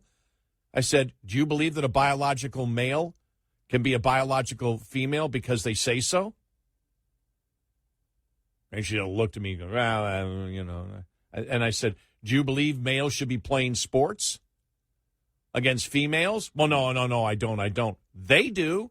Every one of them does. Every single Democrat in Congress does, except Joe Manchin. They just voted on it last week. Mm-hmm. Of course, she didn't know that.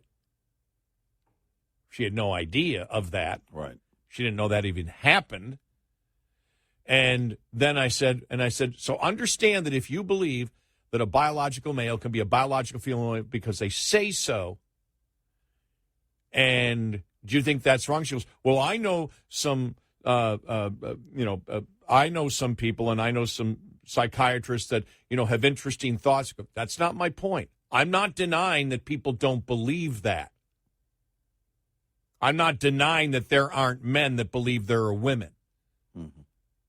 There are a lot of people that believe a lot of different things. That's not my debate. My debate is, does it make them a biological woman? And she wouldn't answer the question. And that's at that point where you're like, man, it's easy. It's easy to argue. But I didn't, even though I had all the facts, I didn't convince her on anything. She still will hold the same opinions. I guarantee she'll use the same debate points tomorrow and the next day and the next day and the next day. It didn't matter. There is in liberalism, there is no. Even if I wasn't a talk show host, if that's how prepared I was to argue, I would feel shame.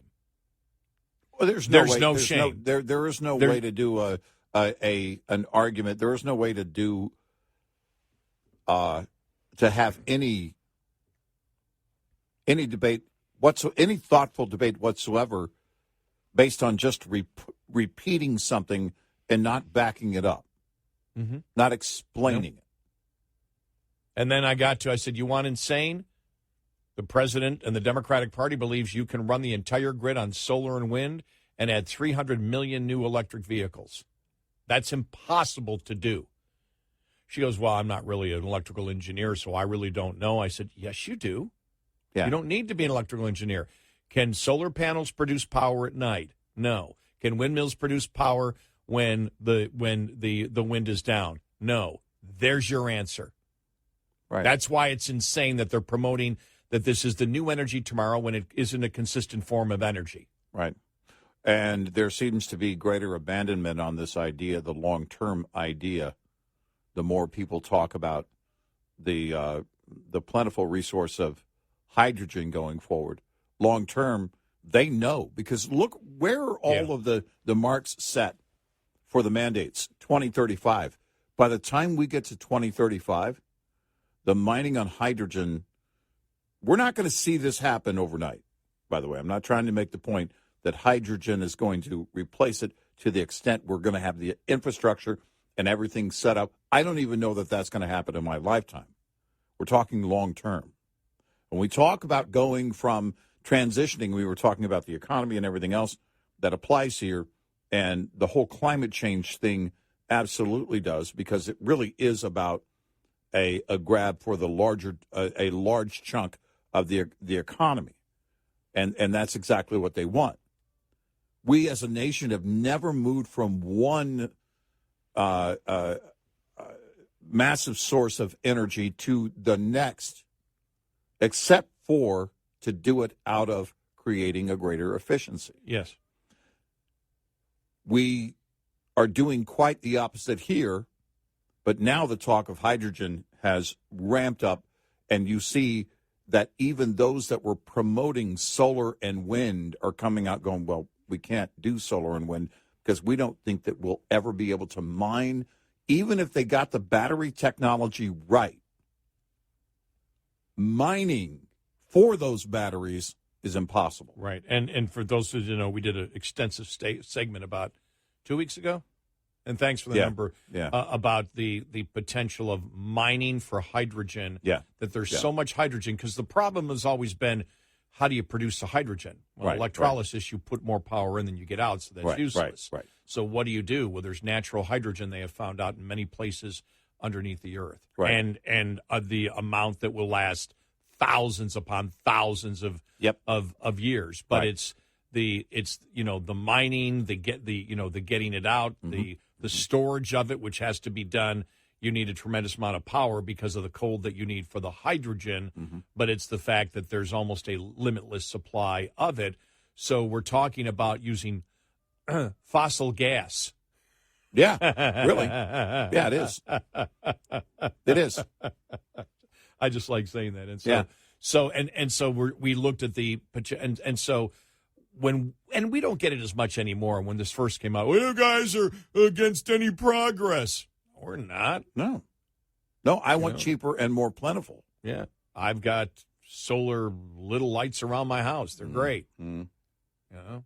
Now, they wouldn't be so great if I lived in a place that was cloudy all the time. I have a solar tanning bed in my backyard. So do I. Yeah. Yeah. It's a chair. Nice. And it only cost me, it's like $17 on sale. Yep. The lounge chair. Mm-hmm. I don't think either both of you or I mean, I may get some sun because I swim or golf, but I don't remember the last time I said, I'm going to lay it out and get a tan, and I know you don't do that. I spend so much time outside normally that I just in the summer that I wouldn't need to. I mean, either way, I'm not taking my shirt off. That's not going to happen. I don't care if there's no one around to see it. I can see it, and that's all that matters, actually. Well, I don't care what other people think. I know what I think. I take my shirt off because the water's around it when I'm in it, and so you really can't see. It sort of diffuses the light, and so if I'm just in there and you see my head, it's like, well, he's swimming. He must be pretty much of a stud. The other day, I actually did. I had to change my shirt in the backyard, and I heard this, "Put your clothes on." And then I realized it was coming from me. I was going through O'Hare yesterday, just walking through, and I include myself in this, but it's the old saying where I went, I think it was Seinfeld, you know, how many good-looking people are there? And it was like 12% or dateable people who meant good-looking. Yeah. And I'm like, you know, we're not really an attractive species. Yeah, it's not 12%. It is not 12%. It's not even close to 12. Not even close. 866-90-RED-EYE. Lines open for your calls. 866-90-RED-EYE on Red Eye Radio.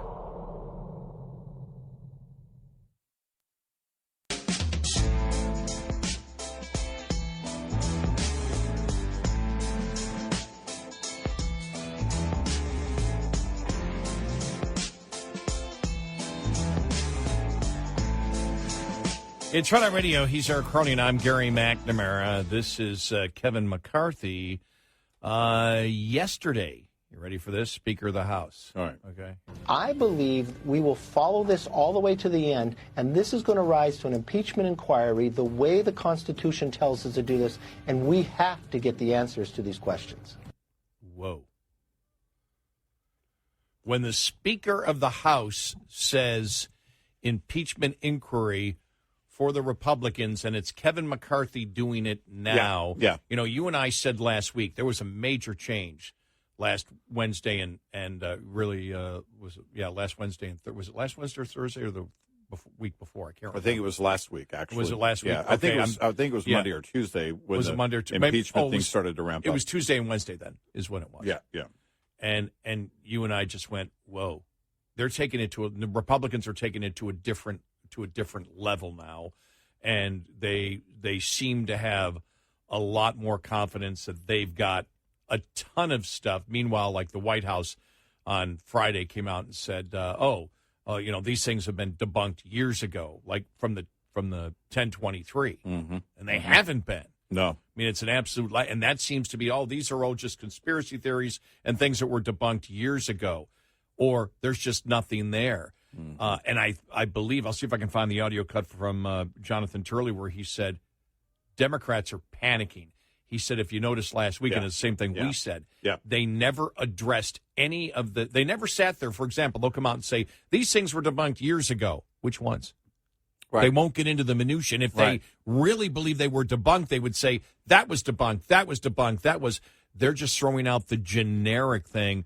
They're panicking right now, and we'll get to this here following the bottom of the hour. But now, from what has come out from the New York Post and others, and that's the fact that Devin Archer, Hunter Biden's former business partner, will testify under oath this week that Hunter Biden put Joe Biden on the phone with his business partners at least 24 times. Wow. That's a problem.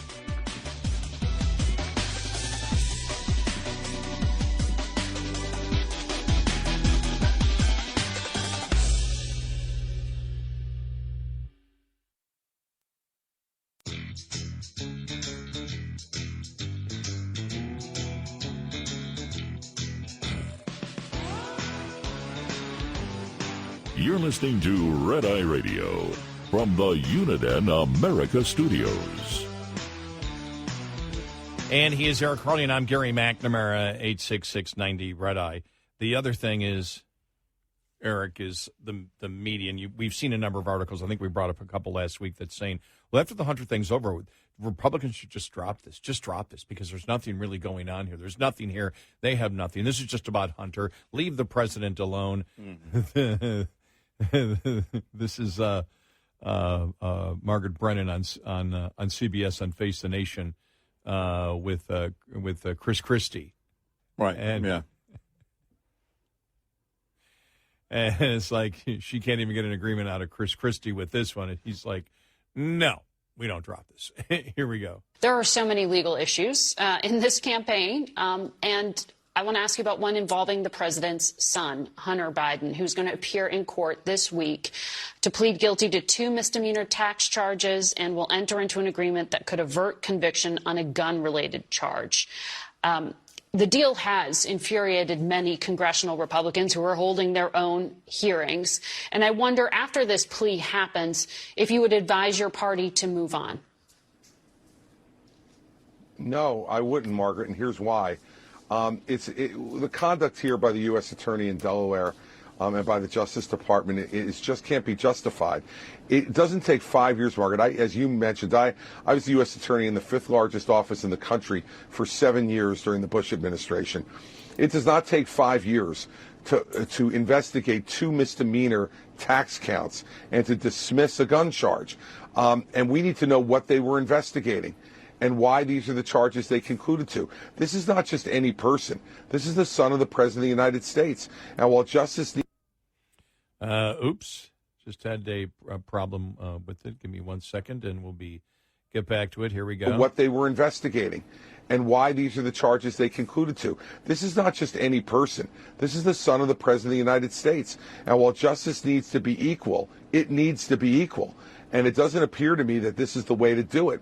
And I would say one thing on the gun charge.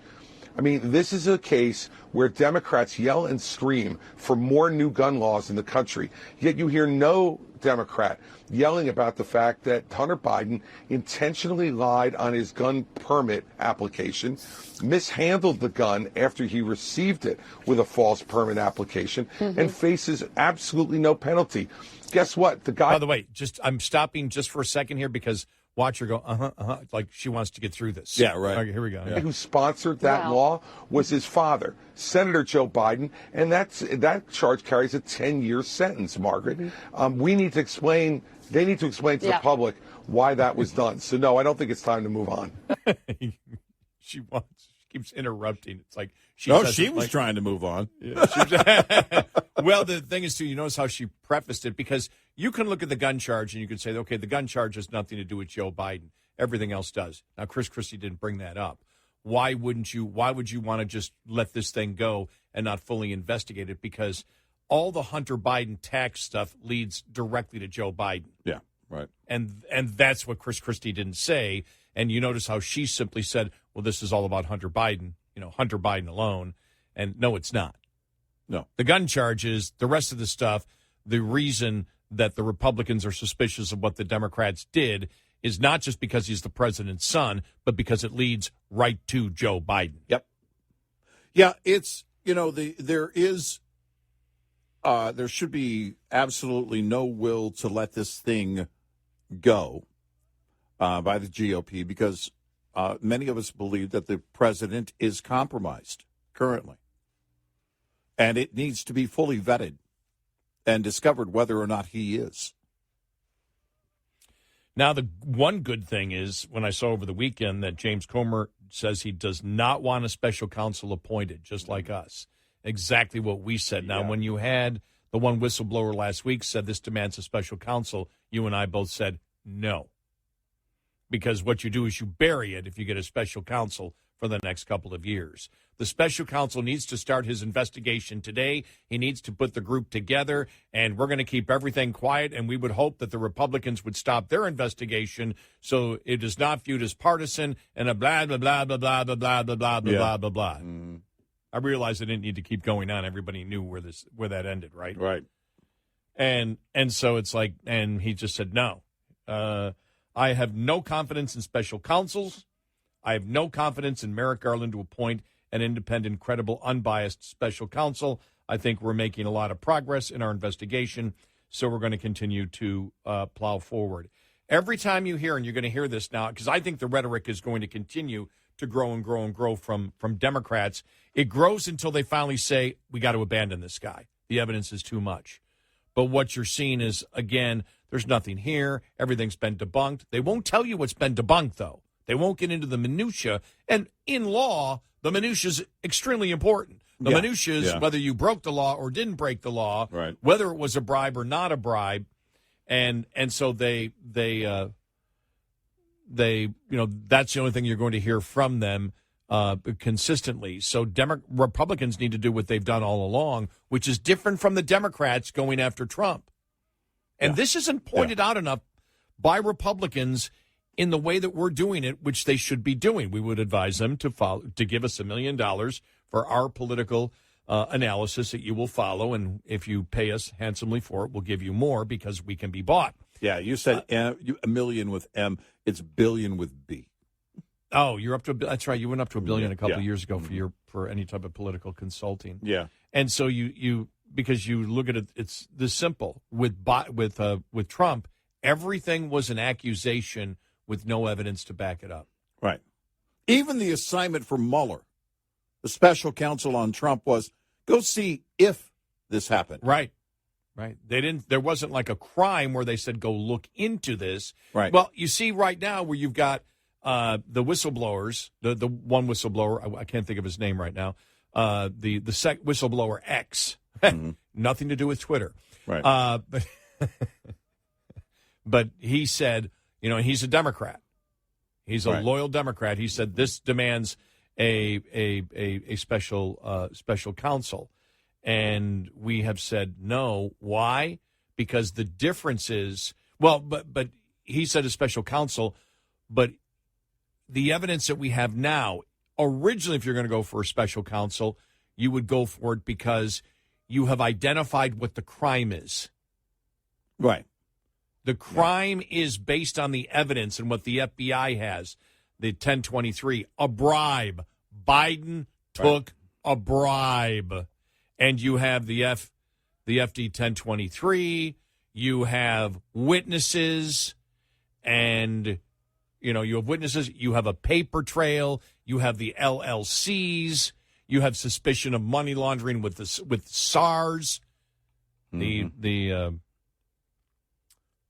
suspicious activity reports that are produced by banks and given to the Treasury Department. That's the difference between all of this. And we've repeated this a lot of times, but it needs to be repeated. They just said Trump colluded with the Russians to hack the election. They didn't have the evidence. The only evidence they had was a dossier. Nobody knew where that came from. And what we found out, that was all something manufactured by the Hillary campaign, colluding with the Russians to do it. Yeah, right. And, that's where we are. This is all based on hard evidence. It's based on, and the hard evidence is Hunter Biden's own laptop. Yep. People that worked with Hunter Biden. And the FBI and the Department of Justice and what they had investigated and have attempted to cover up, which is a 1023, which lists the actual bribe and also the SARS report, as we have said before. Full of witnesses here and hard evidence, money transfers, wire transfers, Hunter's own laptop, his own emails. Yep. That's the problem that they have. And so when they say there's nothing there, nobody pays attention. Even the public doesn't. And I think, who was it the other day who said, look, the public knows. That's the problem. The public is taking the Republican side on it, which is they believe the president is corrupt. It was Ziegler who was calling for the special counsel. And that's the concern that we had. We had mentioned that even before Ziegler had testified, the talk of a special counsel. In fact, we saw that quite possibly as a way for the administration to shelve it. That would be a defense move. The administration assigns a special prosecutor, and the special prosecutor takes 3 years with it, and then issues a report to the attorney general. And the assignment would come from the current attorney general, Merrick Garland. That isn't justice, especially when it's believed that Merrick Garland has covered repeatedly for this president. Then a couple of bombshells this weekend. The FBI told Weiss it already had verified part of the Biden bribery claims in the 1023. Yeah. And that's why they sent it. We've verified a lot of this. And they gave it to the Delaware. They gave it to Weiss and said, okay, go with it because here's what we verified. And then it just disappeared. There was nothing on it. You haven't seen anything on it. And the other thing is coming up this week, the testimony Devin Archer is going to give to Congress. Right. As Andrew McCarthy writes here, the Federal Appeals Court recently rejected Archer's appeal. He was a business associate with Hunter Biden for his 2022 conviction in a $60 million fraud scheme. The name of Hunter Biden, Archer's business partner, came up in the evidence, but Biden was not charged in the case. Archer faces about a year in prison, in addition to tens of millions of dollars in fines and restitutions. His predicament has given him incentive, finally, to cooperate in investigations of the Biden family, of cashing in on Joe Biden's political influence. Nevertheless, we have seen with the data from Hunter Biden's laptop, revelations by the FBI informant who had direct access to top Burisma executives, financial records, and other witnesses who may come forward, it may not be difficult to corroborate Archer's testimony. That's a problem. And then he goes through everything that could corroborate Archer's testimony already, that it's just another person, coming forward on it. So, I mean, it is, I think the headline is the noose is tightening. Here, yeah, the noose is tightening on it. And that's just everything that came out this week. And I'm like, whoa, whoa, whoa. And then when McCarthy came out and said impeachment inquiry, wow. At that point, I went, okay, they believe they have the evidence to convince the American public now. And the evidence is, when you think about it, is so incredibly overwhelming at this particular point with the potential of what they have, because we don't know everything the Republicans have or what they're looking into. That's exactly what we have been saying about establishment Democrats, who many of them have known about this behavior by Joe Biden for a long time. There's a reason he wasn't offered up as the candidate in 2016. There's a reason why his former boss was the last major endorsement he got in 2020, not the first, Barack Obama. There's a reason. And the problem is those establishment Democrats don't know what the GOP has.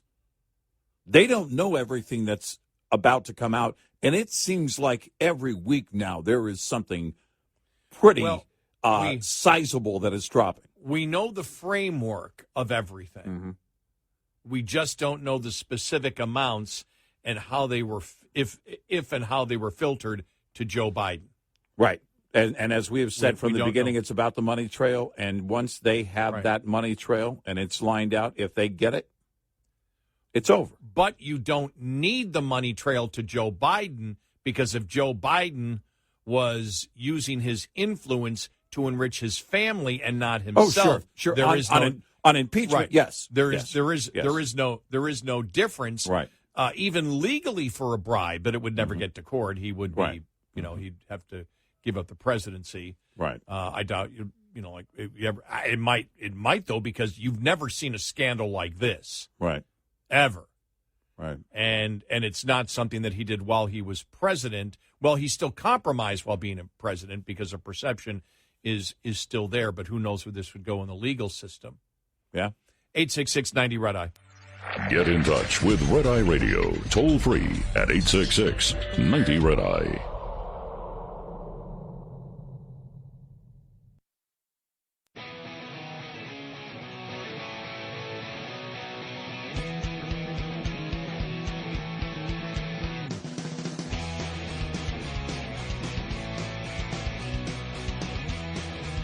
Red Eye Radio, he's Eric Harley, and I'm Gary McNamara. So when we played some of these audio cuts, and he's Eric Harley. Sorry, I forgot your name. Sometimes I forget my name. Okay, I apologize for that. I wouldn't worry about it. My mind was working too quick to get to the substance. I didn't even catch it. Not that you weren't the substance. No. I think I'm digging a bigger hole. Is it near? Whew, I can get out of this here. But I just wonder, we don't feel it here because we're in Texas, but I wonder if there's a sense of panic in D.C. from the politicians and the media, too, that we're complicit in covering all this up.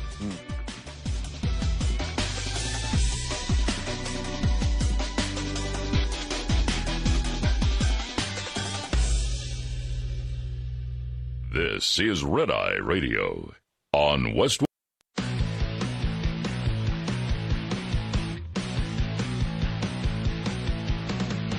Now, it's Red Eye Radio. Gary McNamara and Eric Harley talk about everything from politics to social issues and news of the day. Whether you're up late or you're just starting your day, welcome to the show. From the Uniden America Studios, this is Red Eye Radio. And he's Eric Harley, and I'm Gary McNamara. Welcome and good morning. You know, even though everybody's still reporting that Devin Archer is going to testify this week, you know that they had hoped to bring him in yesterday, and he did, and he said no. Mm-hmm. And so now they believe they're aiming for Thursday. Mm-hmm. So Yeah, I guess we'll see where it goes from there. Let me ask you this. Is it not that he doesn't want to testify, or he's trying to get the Republicans to bring pressure to lighten his sentence if he I don't know how they could do it, so I don't know what he's looking for, because they're not a part of the court on this. But what would he be negotiating for? With Congress, nothing. There's nothing actionable. There's also nothing that's in the reverse of actionable, which would be to lighten his sentence. I guess you could reach out to prosecution and say, if we help bring light to certain other things, does that give us, while testifying here, does that give us any leverage with you? I don't know how that would apply. I don't know. I'd never heard of that kind of. It's funny because that was one report, that was out there. But I'm reading from 15 hours ago. This story came out after that tweet. Yeah. That because this came out at 12:45 p.m. when that tweet was at 8 a.m. Hunter Biden's friend to tell Congress, then Vice President Joe joined dozens of son's business meetings via phone report. So, I mean, that's the only story I saw was that tweet that appeared there, and then Breitbart had it. Yeah. Oh, okay. I see that. But then he had voluntarily agreed. Fox News Digital has confirmed Archer has been subpoenaed by the House Oversight Committee and could testify as early as Thursday. So there you go. All right. So that would explain all of it. Miranda Devine, New York Post columnist and Fox News contributor, reported Monday that Archer is expected to tell the House Oversight Committee about meetings he witnessed attended by both Bidens, Hunter and Joe, either in person or via telephone. During the meetings, Hunter would specifically introduce his father to foreign business partners and prospective investors. Archer is expected to testify. The House Oversight Committee subpoenaed Archer to speak as House Republicans continue to investigate whether the Bidens used the influence then Vice President Biden had in the White House to elicit these deals and other alleged Biden family corruption. The committee told Fox News it believes the president communicated in some form with Hunter Biden's business associates. Andrew McCarthy was writing in his column yesterday, which he wrote late yesterday too, after that one story had come out, where he said they're going to be able to corroborate his story with other evidence too. We are looking forward very much from hearing from Devin Archer and about all the times he had witnessed Joe Biden meeting with Hunter Biden's overseas business partners when he was vice president, including on speakerphone, the committee said in a statement. But if I was Archer, I'm just talking about let me put it this way. If I'm Archer's lawyer, I'm working for any type of influence that the Republicans can give to the court, right? Certainly you are. But I don't think they have any. Well, they don't. Yeah. I mean, look, so in one direction, they can give criminal referrals, right? If they believe someone has violated the law, they can send that over to the DOJ. I don't know. Look, behind the scenes, there might be something, but I've never really heard of this being, played out. We've never really been in this situation before. And I don't know if his attorneys might go to, straight to prosecution and say, listen, he's going to give us some testimony here, and we see this as not only, with the information he's going to provide, cooperating with Congress, but we want to also see this as cooperating with prosecution here, and so that prosecution can learn more about the case as just a gesture of goodwill. Well, I think, your negotiation going on has anything to do with negotiating with Congress? Because if you're going to come forward and put out this particular information, you're looking for a deal. The problem is it doesn't look like anybody in the Department of Justice truly wants to investigate Hunter Biden, because what you'd be looking for is to flip Devin Archer, and he's facing a year in jail, is saying, okay, you testify against Hunter and you don't do the jail time. Well, and there's the blue whale pod in the living room, and that's the fact that we have a Justice Department that is clearly covering for the president. And so, does Devin Archer even believe that there is anything? I said goodwill, I meant good faith, but any act of good faith here that might help himself, or is it just the opposite?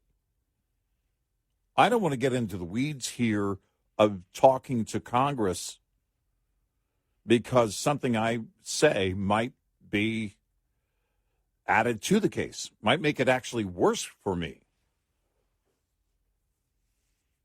And that would be my concern if I'm his lawyer. If I'm his lawyer, we're not coming we're not coming forward this weekend. We're going to take as much time as we can to make sure the client is prepped, to make sure he does not further incriminate himself. I know what he might be negotiating with Congress. The scope of the questions he will answer. Oh, if I'm not going to take the fifth, if I'm not going to take the fifth, I'm going to, if you bring me in with no conditions, I'm taking the fifth. But if you only ask questions that won't incriminate me, but are going after Hunter and Joe Biden, then I'll answer those questions. Yeah, I'm not going to incriminate myself in any more possible crimes. I'll let you know what Hunter did, but I would like I could see if I'm being the lawyer, I'd want the questions related to Hunter without his name coming up. Man, you're walking out on a very thin limb if you do that, because you have to assume that every lawmaker on that GOP lawmaker on that committee is going to abide by that to the letter. And, you don't want to start answering questions, then all of a sudden one, lawmaker decides they're going to make a moment for themselves or for whatever reason, they're going to go another direction, and then all of a sudden you're in a corner. I think you either decide that you're going to plead the fifth or you're not. Because I would think their greatest concern for his attorneys would be that he would make his case worse, that he's going to make it worse for himself. And this applies to any time that there is. All right, now Congress can give, I just looked it up, Congress can grant criminal immunity at the federal level to witnesses in exchange for testifying. Okay. That would have to be divulged, by the way, so that would have to be known. The moment he starts talking, we would know that. They'll announce it in the opening statement. So, because granting immunity to him means it doesn't save him from the charges he already has, but anything that he says cannot further incriminate him. Right. Yeah. Right. Because remember, if he's in the room with Hunter and Joe, and not through him but everybody else, the enterprise committed bribery. Right. Because there's a conspiracy. Right. Isn't he a part of it? And wouldn't you want immunity from that? I would want every bit of protection if that is available. Right. Every bit of protection that is available. So what you're offering him is not to reduce anything of a crime he's been committed with now, but you're simply saying you get the immunity, which is done all the time. Yeah. On the federal level, you get the immunity from future crimes because it's we're Congress and we're looking at a compromised president. That's what we want. We actually don't care about you. We actually don't care about Hunter Biden. Well, and Congress can look at it this way, in that they kind of the charges that are already there are going to be punishment enough, and it will serve the people for him to be given such immunity from further prosecution on anything else. So what was in Hunter's lawyer's water pipe? Weed.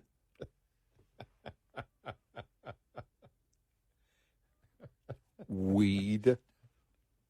The only reason I think it's not is because he knew he was doing it who would sit out when you're Hunter Biden's lawyer and do a bong? The hookah bars, not so much in the States, but hookah bars with different types of tobacco, not weed. Yeah. Have been popular for a long time in other cultures. That's not unique.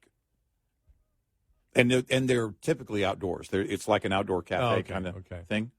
And typically it is outdoors, and it's in other cultures, other parts of the world, you see it. It's a regular thing. I mean, it's like a cigar shop. I did not know that. Bar. I'm not an aficionado on water pipes. Yeah. Or what they're smoking in water pipes today. Well, I don't know, but there was an interesting documentary. It goes back a few years, really? Actually. Yeah, they're wasting their lungs on tobacco.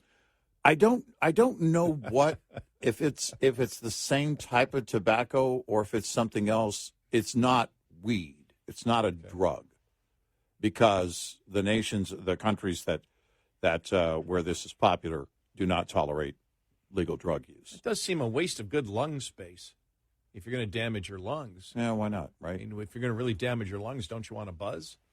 Well, if you're living in a part of the world where air pollution is damaging, there's more smoke in the air naturally than there is coming out of the hookah pipe. What do you care, right? Oh, I forgot about the climate change argument, yeah. too. Well, sorry.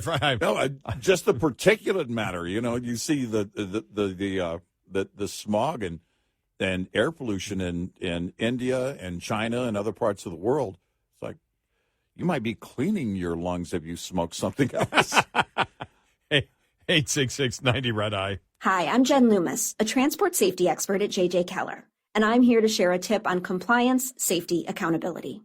Compliance, Safety, Accountability, or CSA, is the FMCSA Safety, Compliance, and Enforcement Program.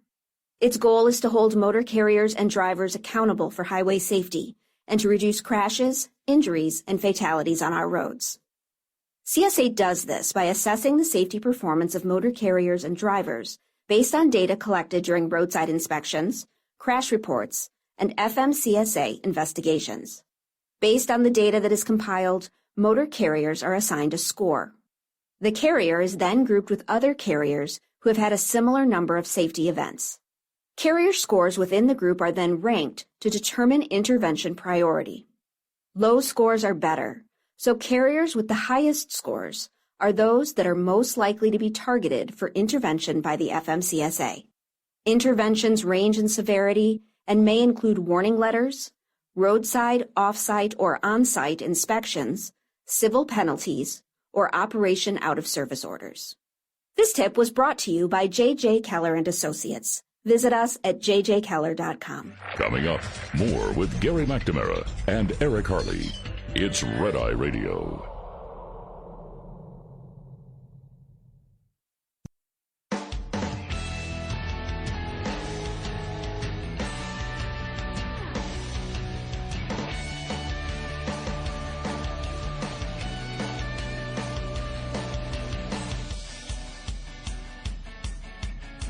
It's Red Eye Radio. He is Eric Harley, and I'm Gary McNamara. I wish, I like being outside the Beltway. You and I have talked about this before. Yeah, for sure. I like it. I like the fact that the show that we have, we're on Westwood One, a great company, great affiliates all across the country. Mm-hmm. But I'm so glad, I'm so happy that we're based in Texas. First off, because taxes are lower, and then yeah. and then because you don't ever feel like you're in the bubble of the Beltway.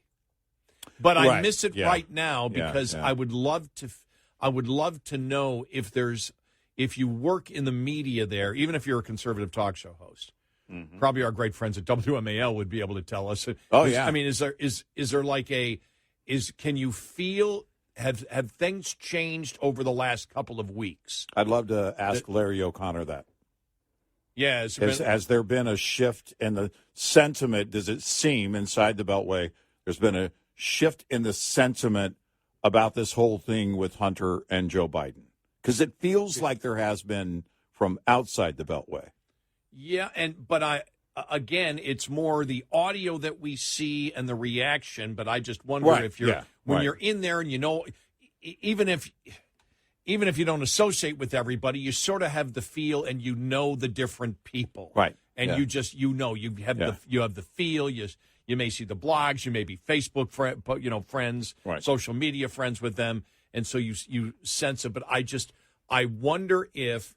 And when McCarthy said yesterday, an impeachment inquiry, just even mentioned it, I went, whoa, this is going right up to the top. McCarthy isn't somebody who's going to say something like that right off the cuff. Yeah, and because, and it may sound cheesy, and it sometimes is, but the Speaker of the House has to kind of refrain from going that direction. You have your bulldogs and your pit bulls that do that kind of work for the party. You don't always have to go there. And, in fact, you can look back at Nancy Pelosi. Oh, no impeachment, no impeachment, no impeachment, no impeachment. The Trump phone call with Zelensky. Oh, we're definitely going for impeachment. But I mean, you got Nancy out there in the Sunday morning news shows. Mm-hmm. Oh, Biden is such a wonderful president, done just incredible. I mean, gaslighting to the point of gaslighting like we've never seen. Yeah, I mean, it's just because there's no repercussions for her any longer. She doesn't have to worry about being the speaker. And I can't really when I look, for example, at Watergate.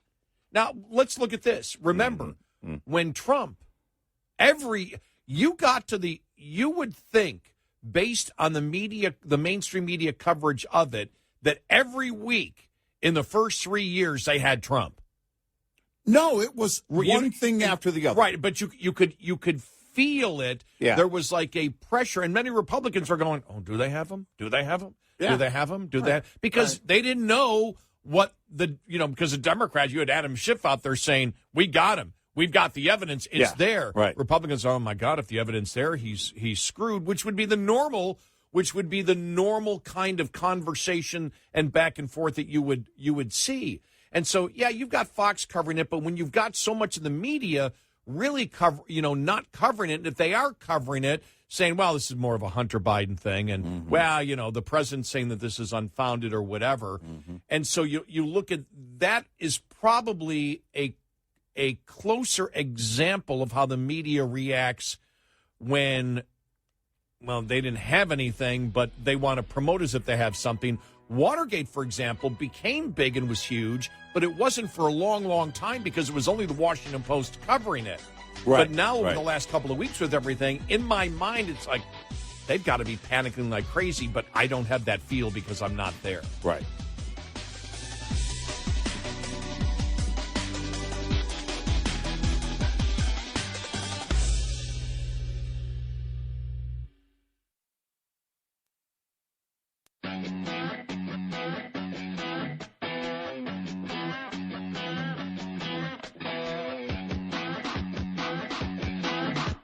Giving you 70% each night. Eric Harley and Gary McNamara on Red Eye Radio.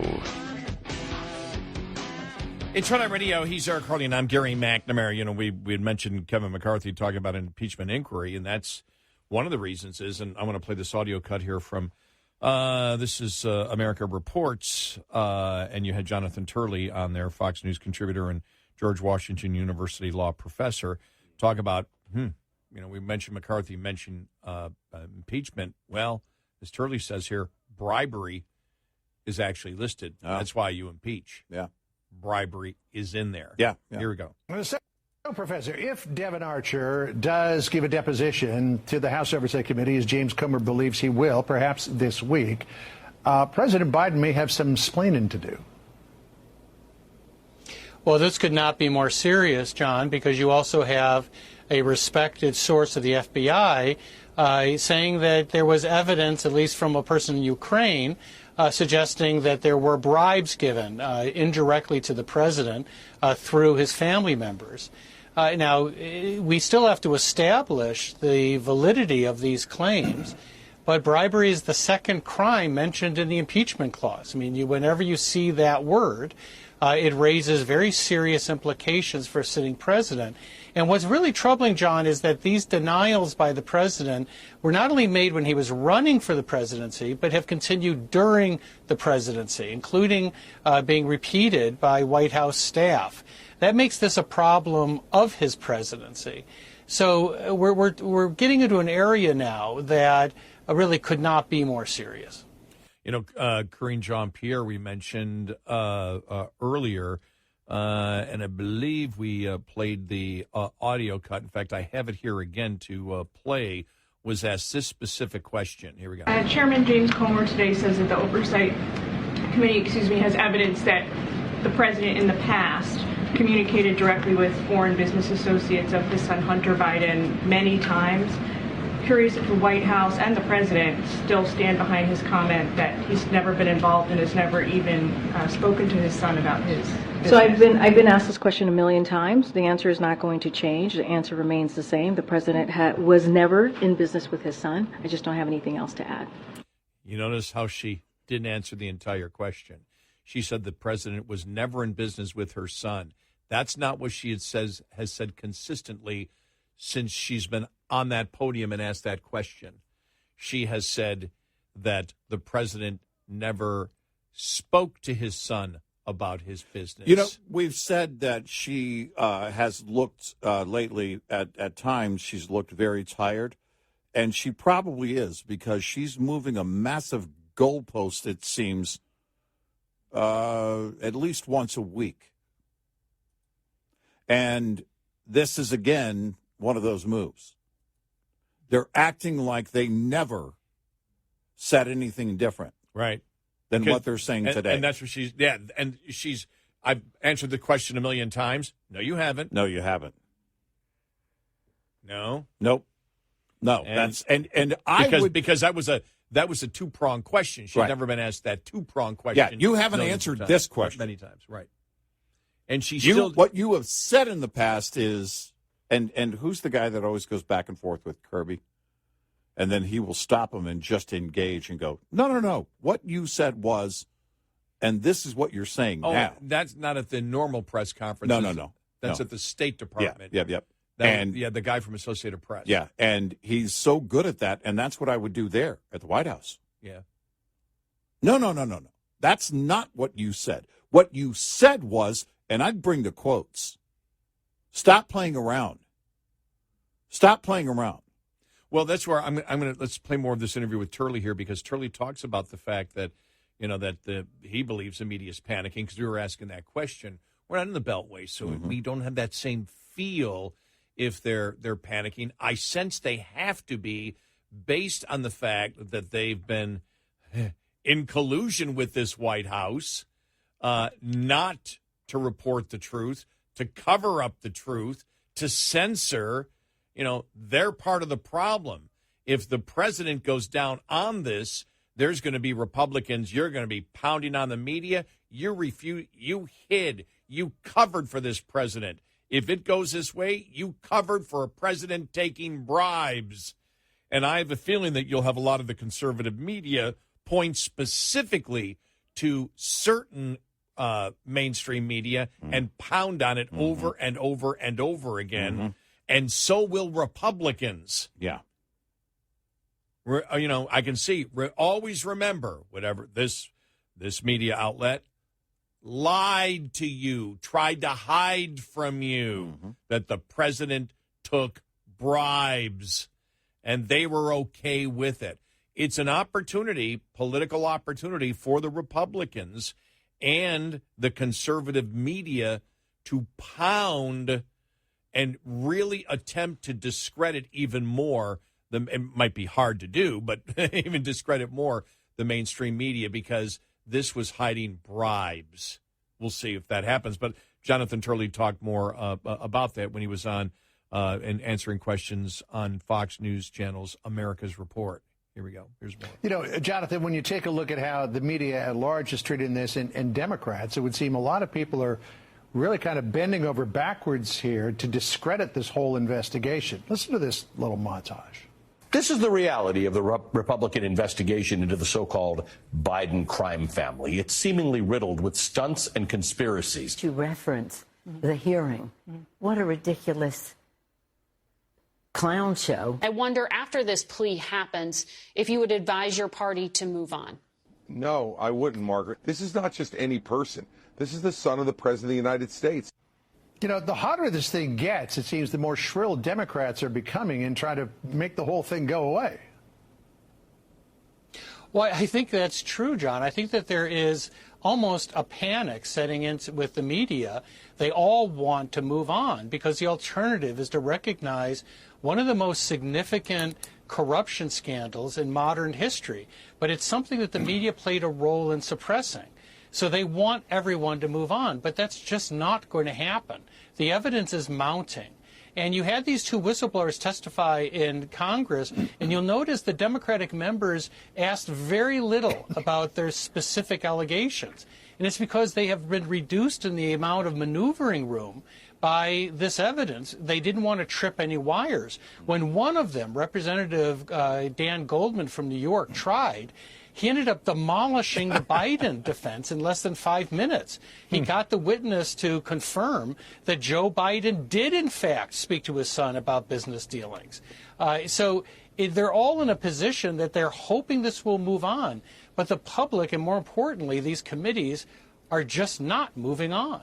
And it's interesting when he said not just the committees, but the public. And this is based on the polls that have showed that the majority of Americans, even I think 37%, and this is going back a couple of weeks before the FD 1023 came out, before the whistleblowers, all of this, still you had the majority of Americans believe that this administration is corrupt.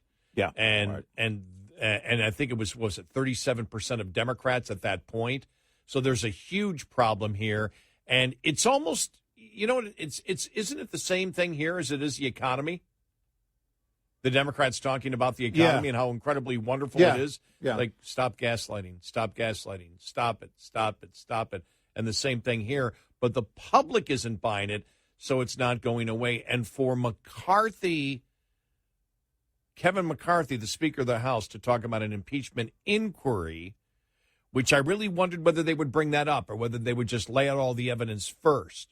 But for him to bring it up, especially knowing how hesitant he is to jump the gun on anything, to me, I sit back and say the Republicans believe, a significant portion of the Republicans believe they have the evidence that gets Biden.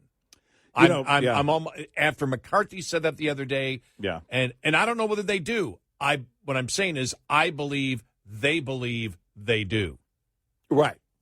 Well, McCarthy would be one of the last to fall in line, essentially, or to be saying that. It's not that he's not falling in line. It's just that he knows there's a consensus or there's not a consensus. There's clearly now, with him saying that, either he completely spoke out of turn or there is a growing consensus, which is something you picked up on at least a week ago. Yeah, my sense was just there that they were like, we got him. Yeah. You know, that was... Well, and by the way, a lot of it's just, a lot of this, when we look at a lot of things, when we sit there and go, okay, this is what we sense is going on. It's the same thing with the woman, and remember the child abduction, that story, I can't think of her name right now. Yeah. And it was like you and I said, like the day after that happened, we said, this story doesn't make any sense. And now she's admitted. She's admitted it was a hoax. It was all a hoax. And you and I said, nah, this doesn't, something's wrong here. Not sure what it is, but something is wrong here. And now we know she's confessed that it was a complete hoax. There's just something that you can, sometimes we just sense. And we tell you it. We're up front. We're not saying it's slam dunk or anything like that, but there's just a great sense. And part of it is based on the evidence that exists today, and you see many cases, you don't have the evidence that comes from somebody's laptop. Right. You don't have the evidence that you have of the business associates. You don't have the SARS reports, the suspicious activity reports, which is the banks believing that money laundering is going on, through their bank accounts, and so they report it to the Treasury Department. You don't have the fact that you've got the tie-ins, you have connected the dots of the money trail to 9 of the Bidens, because it really doesn't matter whether Biden took money himself or not, or got things done. We know that's one of the allegations. He got things done around his house. It's still a bribe if Biden was part of the the behavior to get a bribe. Doesn't matter whether he gets the money or gives it to his family. It doesn't make the bribe is the action of attempting to, threaten somebody, either threaten somebody or tell them this is the deal. You do this, you give me this, and I'll get you that. Action in exchange for any consideration. Right. And the consideration would be, I don't want to make myself rich, but I'll make my whole family rich. Mm-hmm. Right. It's still against the law. Right. And so you don't need the direct money trail to Biden, which may be complicated to get, but they should be able to get very close to it, I would assume. Would you not too? Yeah. That there were goods, and there may have been goods and services that he received and not the cash itself. Right. Yeah. Which would be money laundering, depending. Goods, not so much. Well, I mean, services, maybe not so much, but if something was changed into like a delivery of goods. Yeah, right, okay. You could, it wouldn't be a stretch to find that to be money laundering. Yeah. For example, if you found like a Corvette in the garage. Right. A green Corvette. Convertible. A beach house.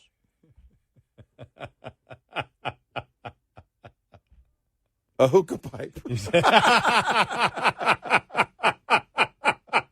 I don't even know how much they're worth. Neither do I. I don't know. Neither do I. But it related to our last conversation. Well, if you were listening, that's what made it funny. Whether your son's attorney got it or you got it, it really doesn't make any difference. When you tell a joke and I have to explain it, it may not be working out as well as we think. I don't care. I still think it's funny. I just like when you said hookah. Yeah. 866-90 Red Eye. Coming up, more with Gary McNamara and Eric Harley. It's Red Eye Radio.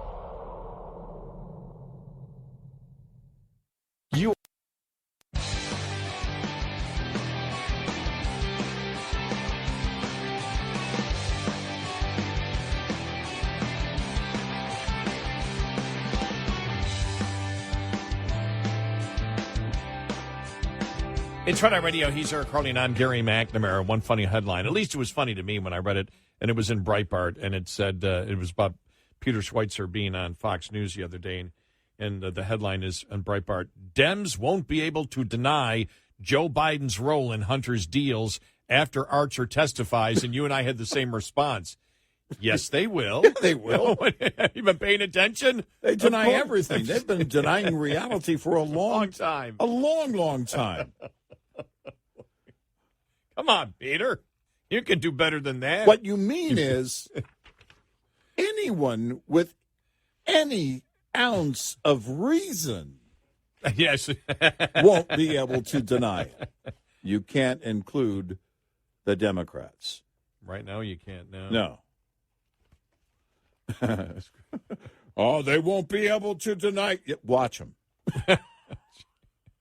Sit back and make some popcorn, because, yeah, they will. They do it all the time. The term is gaslight. Yeah.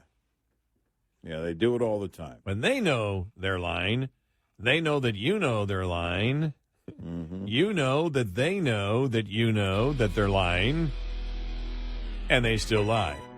And they want everyone to believe like, well, this is just normal. Everybody knows it. It's just a fact as they spew the lies.